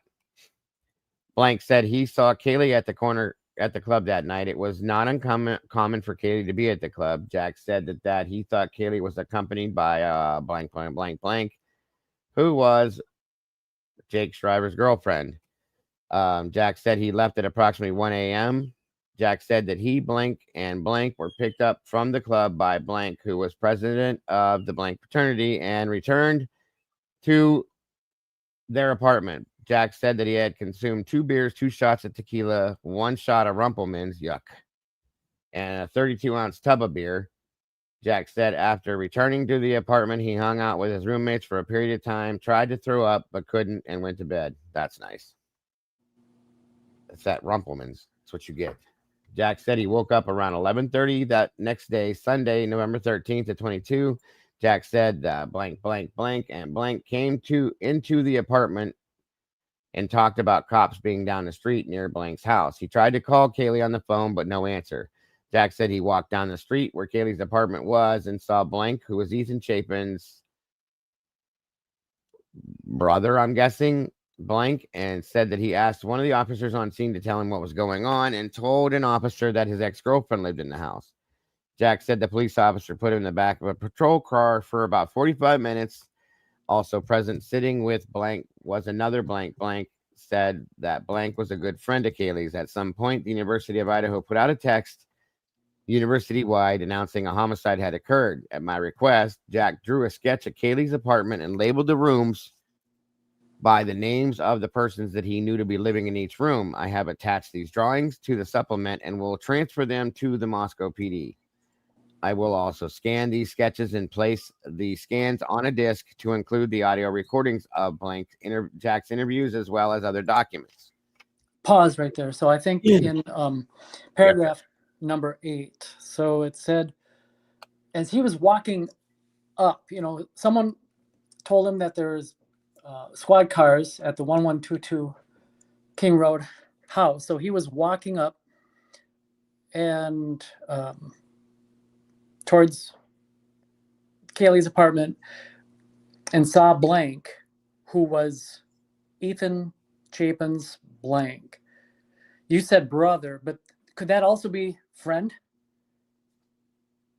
It could be brother, friend, sister. So yeah, it could be a little bit anything. You're right. Because if I recall, when JD first got there, I don't think Ethan Chapin's brother was there yet. No, Dylan actually is the one that went right to Jack, so that could be it. She's the first one that spoke to him, remember? Yeah. He saw blank, who was Ethan Chapin's friend. Has to be. You see where I'm reading? Yeah. Hold on. Number 8. Yeah, number 8. He tried to call Kaylee on the phone, but no answer. Jack said he walked down the street, which is funny. Walked down the street. It's literally uphill. Right. He walked down the street where Kaylee's apartment was and saw blank, who was Ethan Chapin's blank. Friend. Yeah, friend. That's what I would guess too. That's right. So that would be was another friend blank said was a good friend of Kaylee. Yeah, that would make more sense. You're right. Hunter and yeah, we know Hunter and Kaylee were real close. So Hunter was in about every body cam video that Kaylee was. So very true. Good point. Good catch. Thank you for correcting it. Because like I said, I was just trying to think what would have made sense there, but that makes more sense. So yeah, good point. Just a minor point. No, it's important though, because if we're trying to figure something out and like break it down, like it's better to know as much as we can from these, since we're not getting that much to begin with. You know what I mean? Yeah. So it's appreciated. I asked Jack if he had any idea who could have been responsible for committing these homicides. Jack advised that he had seen a video from the grub truck on Main Street the night before showing a frat member named Blank seeming to follow Kaylee and Maddie Mogan from the area of the grub truck before they went home. So he's talking about Jack Showalter. But wait a minute, stop. Okay, because didn't we hear somewhere, and I don't know where, Eddie would know way better than me, that Jack Decor asked Jack Showalter to keep an eye on them? Or am I wrong on that? I don't recall that. Okay. So I heard that as a rumor somewhere else then. Okay. All right. So we're not going to worry about that then at this moment, but okay. The night before, showing a frat member named Jack Showalter seeming to follow Kaylee and Maddie from the area of the grub truck before they went home. Jack also advised that he had heard from Blank that a man named, is that Cole Barenberg, had been acting predatory at the corner club the night before. Or is that somebody else? Because I can't ever differentiate who that was that had gotten kicked out the night before, and that the corner club had kicked him out. But Jack was at the corner club. He would have, I would imagine he would have seen that, maybe, depending on how many people were there. I don't know. I asked Jack to describe what vehicles the four victims drove. Jack advised Maddie Mogan drove a white Chevy Cruze. Kaylee drove a silver Range Rover. Ethan drove a red Jeep. And Xana drove a blue Honda Civic. So we all know that that's right. We took a break, and Jack left the room to speak to his mother, who was concerned about Jack. Upon returning from speaking with his mother, Jack said he did not want to continue the interview without a lawyer being present. Imagine that. We stopped the interview, and Jack left. Jack returned on November 17th, accompanied by his attorney, Jed Nixon, and after a brief recap of what we had discussed on the 15th, we resumed talking with Jack about his recollections of what had happened on the night the homicides occurred. Jack said that he, Blank and Blank, got back to their apartment. Adam's in there somewhere. I don't know who the other guy is, though. A little after 1 a.m., and he said his bedroom was on the main floor. He said he hung out with his friends for 10 to 15 minutes. Jack advised he was drunk. I asked him to estimate on a scale of 1 to 10 how drunk he was. Jack said that he would put his level of intoxication at an 8 out of 10. Jack advised that he had never experienced memory lapses, had never walked in his sleep, and had never acted while asleep. Jack advised that he went to bed at approximately 1:20 a.m. Jack said that when he woke up the next day, he noticed that he had a number of missed calls from both Kaylee and Maddie. There was approximately 7 from Kaylee and 3 from Maddie. Jack said that he had no argument with Kaylee the night before and that there was no dispute. No one was upset about anything. I noted in looking at phone records, but hold on 1 minute. I want to record something real quick. This is number 168, correct? Yes. Just in case I want to refer back to this one about Jack. There had been several text messages the night before between Jack and Kaylee. The last text message was from Kaylee to Jack at 2:15. Write that down too. Last text message. Telling him that she had his vape and that he could come pick it up at her house. I advised Jack that there appeared to be a telephone call at 2:26 a.m. between Jack and Kaylee that lasted 17 minutes the night before. What? That was at 2:26. That's when she started calling him, though, right? Exactly the time she started calling him. Phone call that lasted 17 minutes. That's interesting. Okay. Jack said that he did not recall the phone call and cannot explain it. Jack said maybe in his sleep he thought it was an alarm and he pushed the side button of the phone to turn the ringer off. I have learned that Jack had been referred to the blank because one of his professors was concerned about something. The blank website states the mission of the blank is to provide care and concern for students, faculty, and staff. So this must be like a university help site or something, help website, or maybe something like that. Faculty and staff who blank, a whole lot of blank right there. Blank said that he had been missing more classes than normal and that the breakup with Kaylee had been bothering him. He talked about her going to Texas and the fact that she initiated the breakup.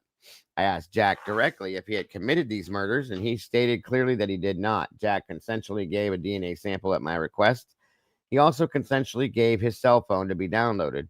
I later took the DNA samples and transferred them to the custody of the Moscow PD. I took thumb drive containing the download from Jack's phone and transferred that to the custody of the Moscow PD. Jack signed consent forms for both his DNA and for the download of his phone. I have scanned these forms and placed them on disk, which will be transmitted to MPD. I attached the original forms to the supplement. The remainder of my conversation with Jack on November 17th involved victimology-related questions, and please see the audio recording for more details. I had a number of follow-up questions and interactions over the course of this investigation vital with Jack. Jack was cooperative and helpful throughout. On November 18th of 22, Jack consented to a search of his room, bathrooms, common areas, and downstairs laundry of his apartment in Moscow. Forensic scientist Carrie Hogan, Idaho State PD Jeff Talbot, and I entered the apartment at 2117 on the 18th. After searching the areas Jack had consented to, we found a drop of possible blood on a wall of the entryway. A sample of this was collected. We also noticed what could have been 5 or 6 small drops or runs of blood on a kitchen wall. Samples were also collected. This search and collection of possible bullet drop samples was documented throughout the photographs by forensic scientist Hogan. We left the apartment at 2020. Documents related to the consent, including the consent form and maps and pictures prepared by Jack, are included in the disk. The original documents will be attached to this supplement and prepared by Jack, are included on the disk. The original documents will be attached. I just read that twice, and transferred to MPD. The search was also documented by video recording. I want to see that too. These recordings were placed on a disk and will be transferred to the MPD. I had additional follow-up questions with Jack on November 18th of 22, November 21st, 22nd. And the conversations on the 21st and 22nd were recorded and are on the disc. Jack advised that he and Kaylee were co-owners of a mini golden doodle dog named Murphy, who was 11 months old. Murphy had been in the house with Kaylee and the others on the night the murders had occurred. On January 4th of 23, I contacted Jack through his attorney, Jed Nixon, and asked him to bring Murphy to the Idaho State Police office in Coeur d'Alene so that I could take samples of Murphy's hair. Jack brought the dog in, and I clipped samples from 3 places: the top of the head, the mid-back, and from the chest area. The samples were transmitted to Moscow PD on January 5th by Detective Tolson, and nothing further. That's the first time we've ever seen or heard that they found blood droplets in Jack's apartment, though. That's new to me. Let me see how many. I mean, I'm not saying it means anything because if they tested it, do you think, Eddie, if they tested it and it came back to being one of the victims, we'd have heard that already, or no? No, I just don't trust. Yeah, that's a good point. That the phone call bothers me too. 17 minutes is most of the time that they were saying that they were trying to call him, right? Yeah, and at what time? It started at 2:26 and lasted for 17 minutes. And it said in the one report that we got that the call started at 2:26 and ended at 2:54, I think.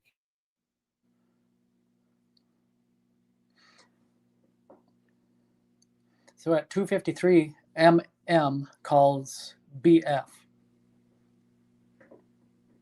Right. Bethany Funk. Yeah. But the calls that we were told that the calls, I think it was even in the PCA, that the calls to Jack Decor from Maddie and Kaylee started at 2:26, went on to 2:54 or 2:56, and then stopped like dead. That was the end of it. Correct. But we're hearing here that at 2:26 there was a 17-minute call that went on. So from 2:26 to 17 minutes forward would make it 2:40. 2:40, and he doesn't remember any of it. It means the night before, Bobby, like the night of, because it was the next day when they had that conversation.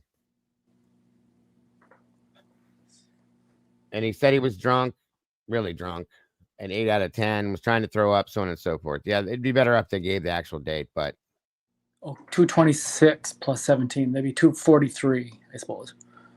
Maybe. Kaylee would have walled the F over there, walked over there before she's going to stay on that phone for that long. Yeah, I mean, I can see that too, but depending on, just that's weird.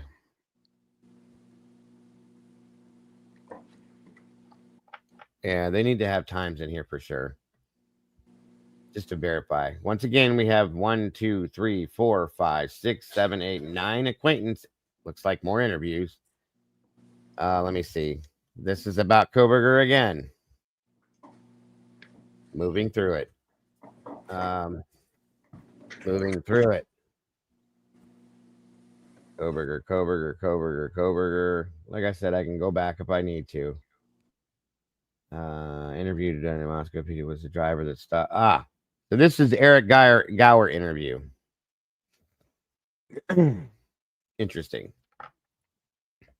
And then after this one, I guess maybe we'll probably call it for this, at least this show part of it. We've been here 3.5 hours.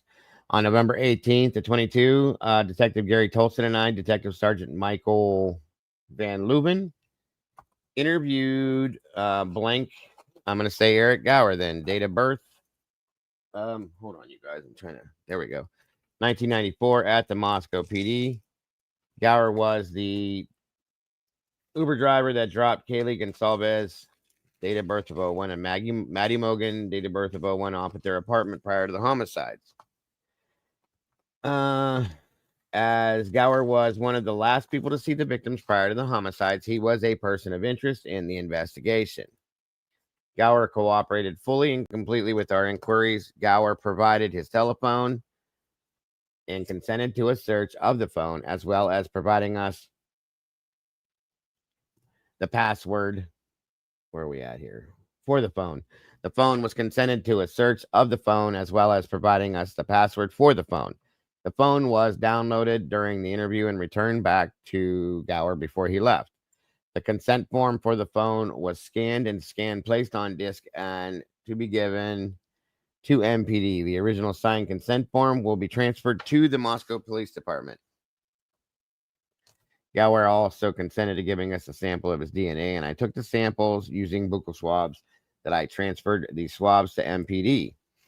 Gower removed his shirt and allowed us to look. This was on November 18th, so 4 days later. Removed his shirt and allowed us to look for any injuries that he might have on his arms or torso. No injuries were observed. This interview was recorded with both audio as well as video recordings, and these recordings have been placed on a disc, and that disc will be transferred to MPD. Gower advised that he was a driver for both Uber as well as probably DoorDash. He drove a blank bearing Idaho license plate blank. He said he's one of the only drivers in the area that serves Moscow. I wish they'd tell us what his car is. We covered some biological history regarding Gower. On Friday, November 11th, 22, Gower had worked until 3 a.m. He started driving again between 10:30 and 11 a.m. on the 12th, beginning at 3 or 4 in the afternoon. Now stop right there, because we've heard two different versions of this situation with him, right? We heard one that Dylan contacted him at 2:10 a.m. that morning and said, "Hey, are you still driving?" And he said, "Yeah." Then nothing went down. Now, I just read a report yesterday where it said that that she contacted him about getting more food and said he wasn't available. Am I right or am I wrong? Yeah, you're right. 100%. So I want to clarify that to make sure that that is, I'm not messing that up, because right now he says he drove until 3 a.m. So that means he's still available at 2:10. So why did they change it? Why did she change her statement to the fact that he wasn't available? And then we also heard way early on that after he dropped Maddie and Kaylee off, that he went to Taco Bell and went home. That was the initial statement we got. Okay. So I think that's like 3 or 4 different versions of this now. So in the document dated March 17th, 2025, defendants objection to state's motion in limine regarding text messages and testimony. Right. At 2:10 and 29 seconds, DM texted EG inquiring if he was driving. And at 2:13, EG text to DM confirming he was driving. So again, the times were 2:10 precisely in 29 seconds, and then at 2:13. There it is. In the document we read yesterday, she said that he said he was not available, so they went to bed. Yeah, I believe I recall the same thing. So there's another lie she's given us. So I'm going to believe him over her. I don't know why, but I do. Well, I think I know why. Maybe because she's lied multiple times and he hasn't. I'm just saying. Okay. And it says here that he gave their statement to them that he worked till 3 a.m. All right. So beginning at 3 or 4 in the afternoon, he had steady work until 3 or 4 in the morning. Gower advised his wife was not a fan of him staying out late driving, but that weekend she was out of town with her parents in Hayden, Idaho. Gower advised that he had given Kaylee 10 to 15 rides since the last school year. Gower said that he had also given Maddie rides, but didn't know about Ethan or Xana. Gower said that around 10 p.m., Kaylee had texted asking for a ride to the corner club. Gower thought that there were 3 girls on that ride. Gower advised he drove them directly from the house where Kaylee lived to the club. He advised he had driven this route several times before. Gower said he doesn't remember what the conversation in the car was about on the way to the club. He said he has not heard or overheard any problems from the group of people that Kaylee is usually with. Gower said that he tries his best not to be a creep. Okay. Gower said that he got another text from Kaylee at 1:45 asking to be picked up at the grub truck. Gower's truck, Kaylee sat in the front and Maddie sat in the back. Gower said that he drove the 2 girls directly from the grub truck to their house. Gower said that Kaylee was a little more drunk than Maddie. I think he has that backwards. Gower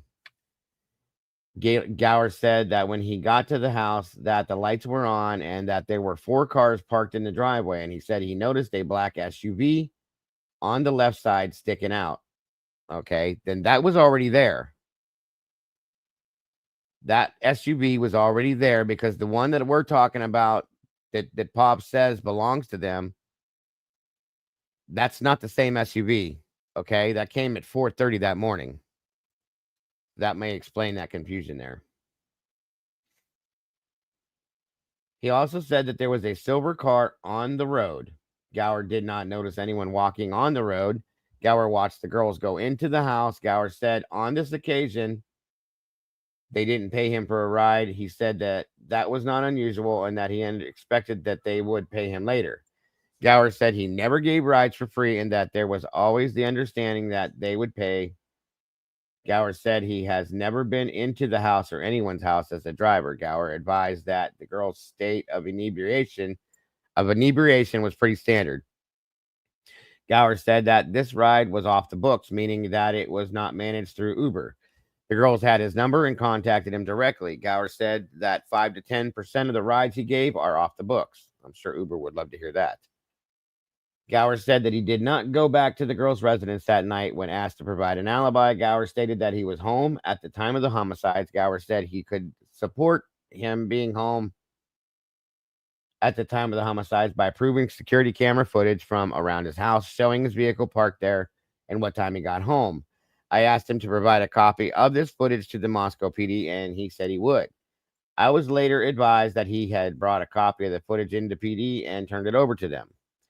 Gower said he first became aware of the homicides through the vandal alert text. Gower said that he was shocked that this kind of thing never happens in Moscow. Jesus. When asked if he had any idea who would have committed these crimes, Gower described an event that occurred approximately 1 month ago at the public restrooms downtown near Friendship Square. He said that he had stopped to use the bathroom at 1:30 to 2:30 in the morning, and there was a thin-billed white male in his 30s with tattoos, approximately 5'10", in the bathroom, wearing a white tank top and sharpening a fillet knife at the sink. Nothing further. That's it. They never went back and followed up with that, huh? Okay. Let me see what this next one is real quick.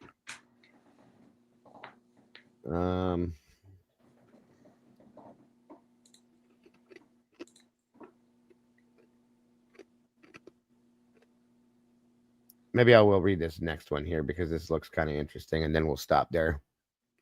Before you do, because these types of things kind of bother me until I can go for it. Get the answer to them. So I think on the previous one, which you don't have to refer back to, we were just going over the times of like when Kaylee and Maddie were calling JD. Yeah, right. And I think you had mentioned that we understood that to be like from 226 on to like 254 or whatever it was. Yeah. And I think you said that we learned that in the affidavit. I think possibly. So I've been through it about 3 times now while you were discussing that subsequent report, and I don't see it in there. Okay. I don't think it's a big thing to get hung up on, but I guess since we're all together and we're kind of a collective hive and a think tank, we've had that information all along. Where did we get that? And I don't think the answer is in the affidavit of probable cause. I thought it came from that, but if it's not there, no, it's obviously not. But we did get that information like right away. Right away.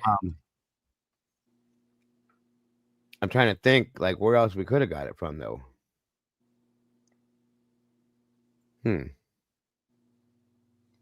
See, it's stuff like this.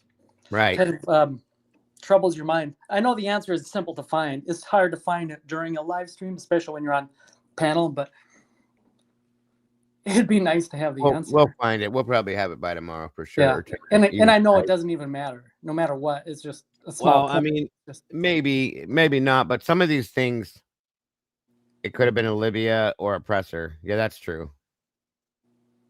Yvette says they did change the affidavit. We learned that when they released the text. Well, we learned it we learned that, Dustin, like back in November, mid-November, or after like 2 weeks, maybe not even 2 weeks after the murders happened, that happened. It either came from Olivia, that's another good point, and a news release, possibly. It came from one of them things, but I swear we read it out of a document somewhere too, but we'll figure it out. It's not something to get hung up on. You're right. And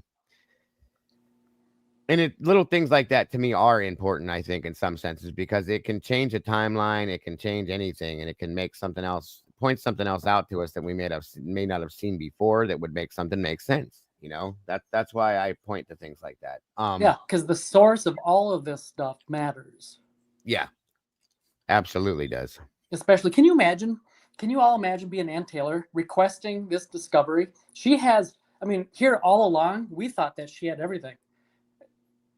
But they're not giving her anything. You remember? To the extent that it doesn't exist, we can't give them what we don't have. Yep. That's a fact. And if she would have had some of this stuff, probably a lot of this stuff, her case could have been going in a different direction. And maybe we wouldn't be sitting here still asking why Brian took a plea deal, because at that point, she wouldn't have ran into a wall maybe or something. You know, it could have changed the dynamic of this whole case and maybe been a little bit more of a better direction for them if she would have had all this information possibly, and then some. It's just a thought, you know? Yeah, literally, they buried all this evidence. They purposely didn't turn it over to her because they didn't have it by design. Right. Absolutely. We knew early on with what little we had. We knew all this. We sensed it. Can you imagine? Right. Ann Taylor, she knew it too. Although she's never experienced something like this, she had to absolutely know that this frame job was totally on. Right. Yeah, that's exactly it right there too, Lucy. To the extent that it doesn't exist, it wasn't done. We can't give them what we don't have. Verbatim, Bill Thompson. Yeah. Verbatim, Stickergate, Liz Warner. Good point. Very good point.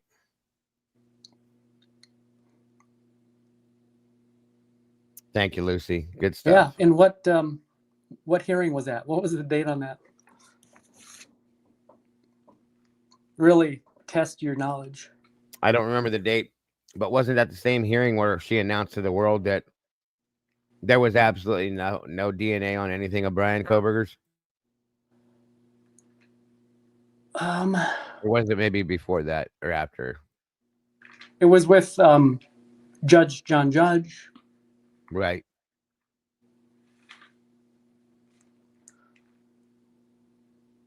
Lucy says August of 23.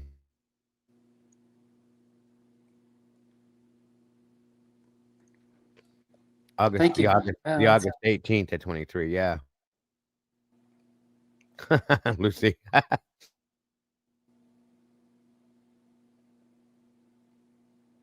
Yeah. So there it is. Hey, Krista. Wow. Yeah. Wow. I'm gonna find out when those where we learned about the text messages between Maddie and Kaylee to JD. Appreciate that. Hold on 1 minute. Like I said, I'm gonna read this last one.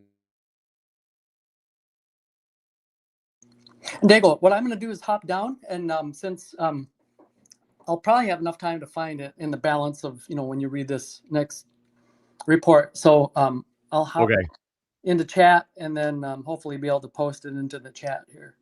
Okay. Thanks, Eddie. I appreciate you. Yeah. Thank you, Daigle. All right. Bye. We'll see you soon. Yes. Bye.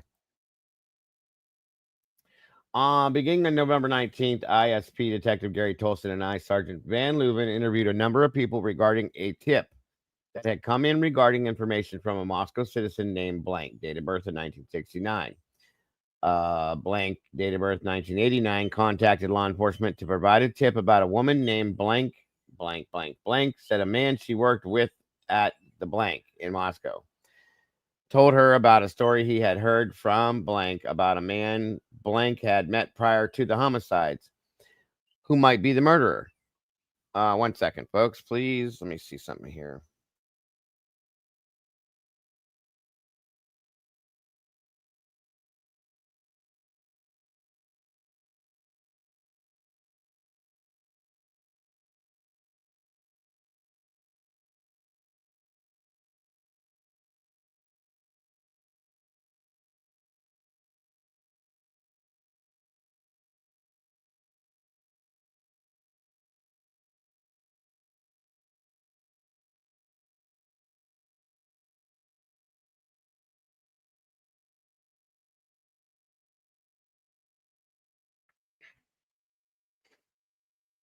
Okay, sorry about that.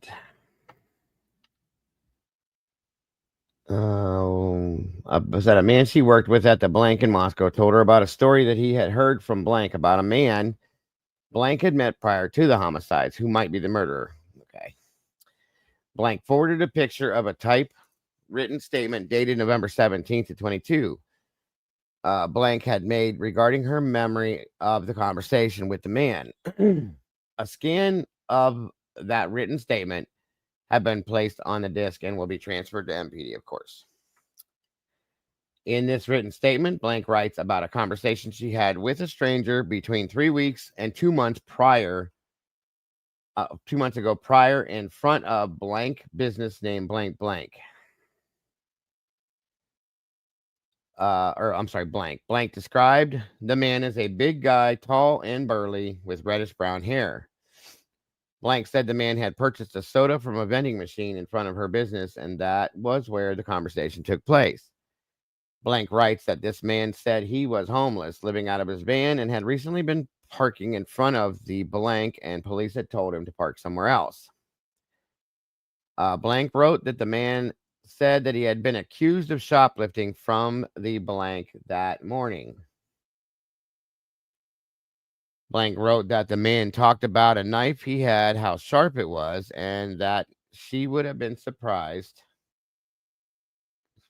She would be surprised how many people it could take out in a short time. Blank wrote the man then talked about a sorority girl who worked at a restaurant downtown who had snubbed him and that she would regret it. Blank further wrote the man said he knew the girl lived on the other side of the university to the south. Damn. Blank agreed to an interview and came into Moscow PD. Blank recounted verbally what she wrote in her written statement. Blank advised that she had narrowed down the day she met the stranger as being October 18th, plus or minus a couple days.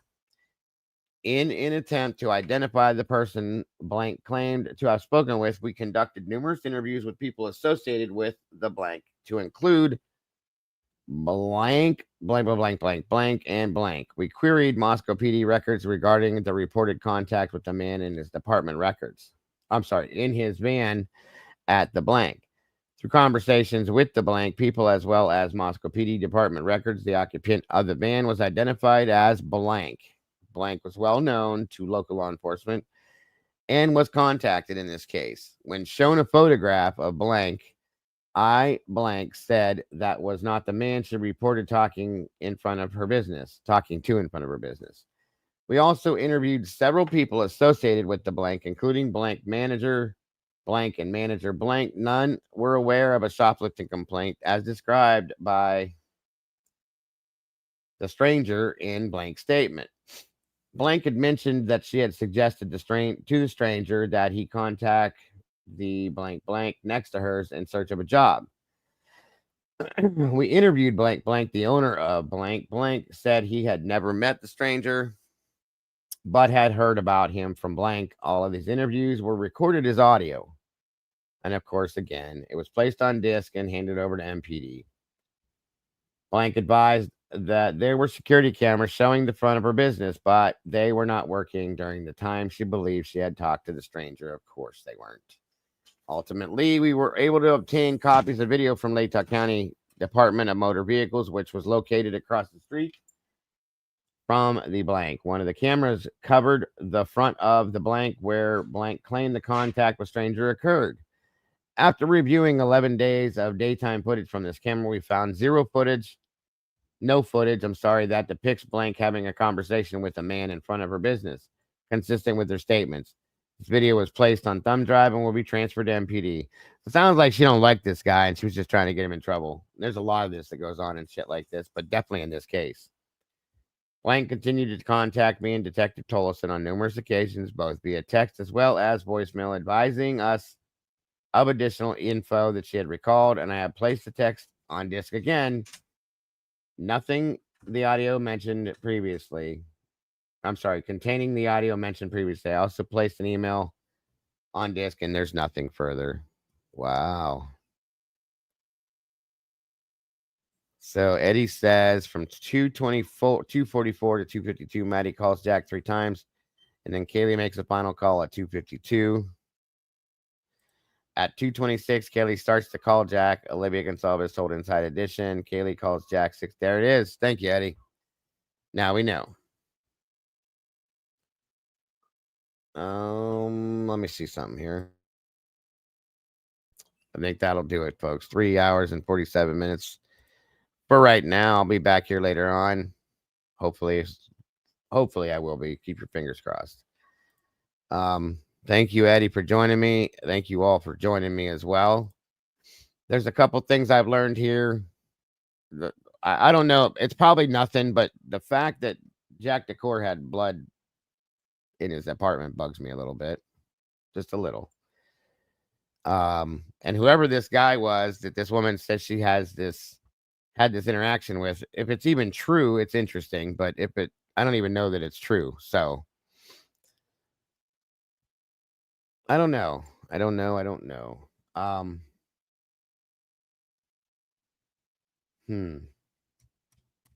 Just looking ahead here real quick. 173. This is the one we read about the guy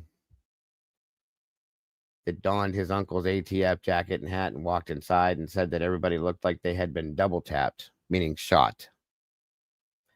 If you guys believe it, you believe it. I don't know that I do. People talk big shit sometimes when it comes down to these things and insert themselves when they don't have to. It could be true. But I don't know. It's I don't know. The cafe is closing for a little bit here, folks, to restock all our stuff, but we will be back and open in business here again very shortly if everything goes well here in the next couple hours. Yeah, the blood in his apartment is definitely alarming. The fact that he doesn't remember having a 17-minute call with her is alarming. Just saying. Thank you, all of you guys, for being here. Thank you to my Blue Crew. If anybody in the Blue Crew is available after, I'd like to speak with you for a couple minutes. And other than that, folks, don't forget to love yourselves and love each other. Thank you so very much for being here. You are all so very much appreciated, and much love to all of you. Besides that, don't change nothing, folks. You guys are the beautiful, beautiful people, and we will see you very, very soon. Bye-bye, y'all. Let's get it. Take care. This ain't no slow burn. This a new chapter. There go Cafe the Meatballs. Yeah, we locking it down. Late night, no sleep, minding the chase. Found a new feed and I picked up the pace. The cafe, the truth, no lies on the table. Found my whole fam and this shit ain't a fable. Used to feel lost, feeling just like a ghost. Now I got a whole crew, man, I'm feeling the most. They go on the mic, yeah, his voice is a beacon. Every time he drives through my intellect, to awaken. This ain't for the clout, ain't for the quick fame. This for the lost ones that they forgot the name. We watching the cases, we digging in deep. While the whole world out here still fast asleep. For the cafe, this for the whole fam. This for the real ones that don't give a damn. We holding it down, yeah, we sticking to the code. The meatballs on fire, yeah, we breaking the mold. So thank you, Dago, you a hoe.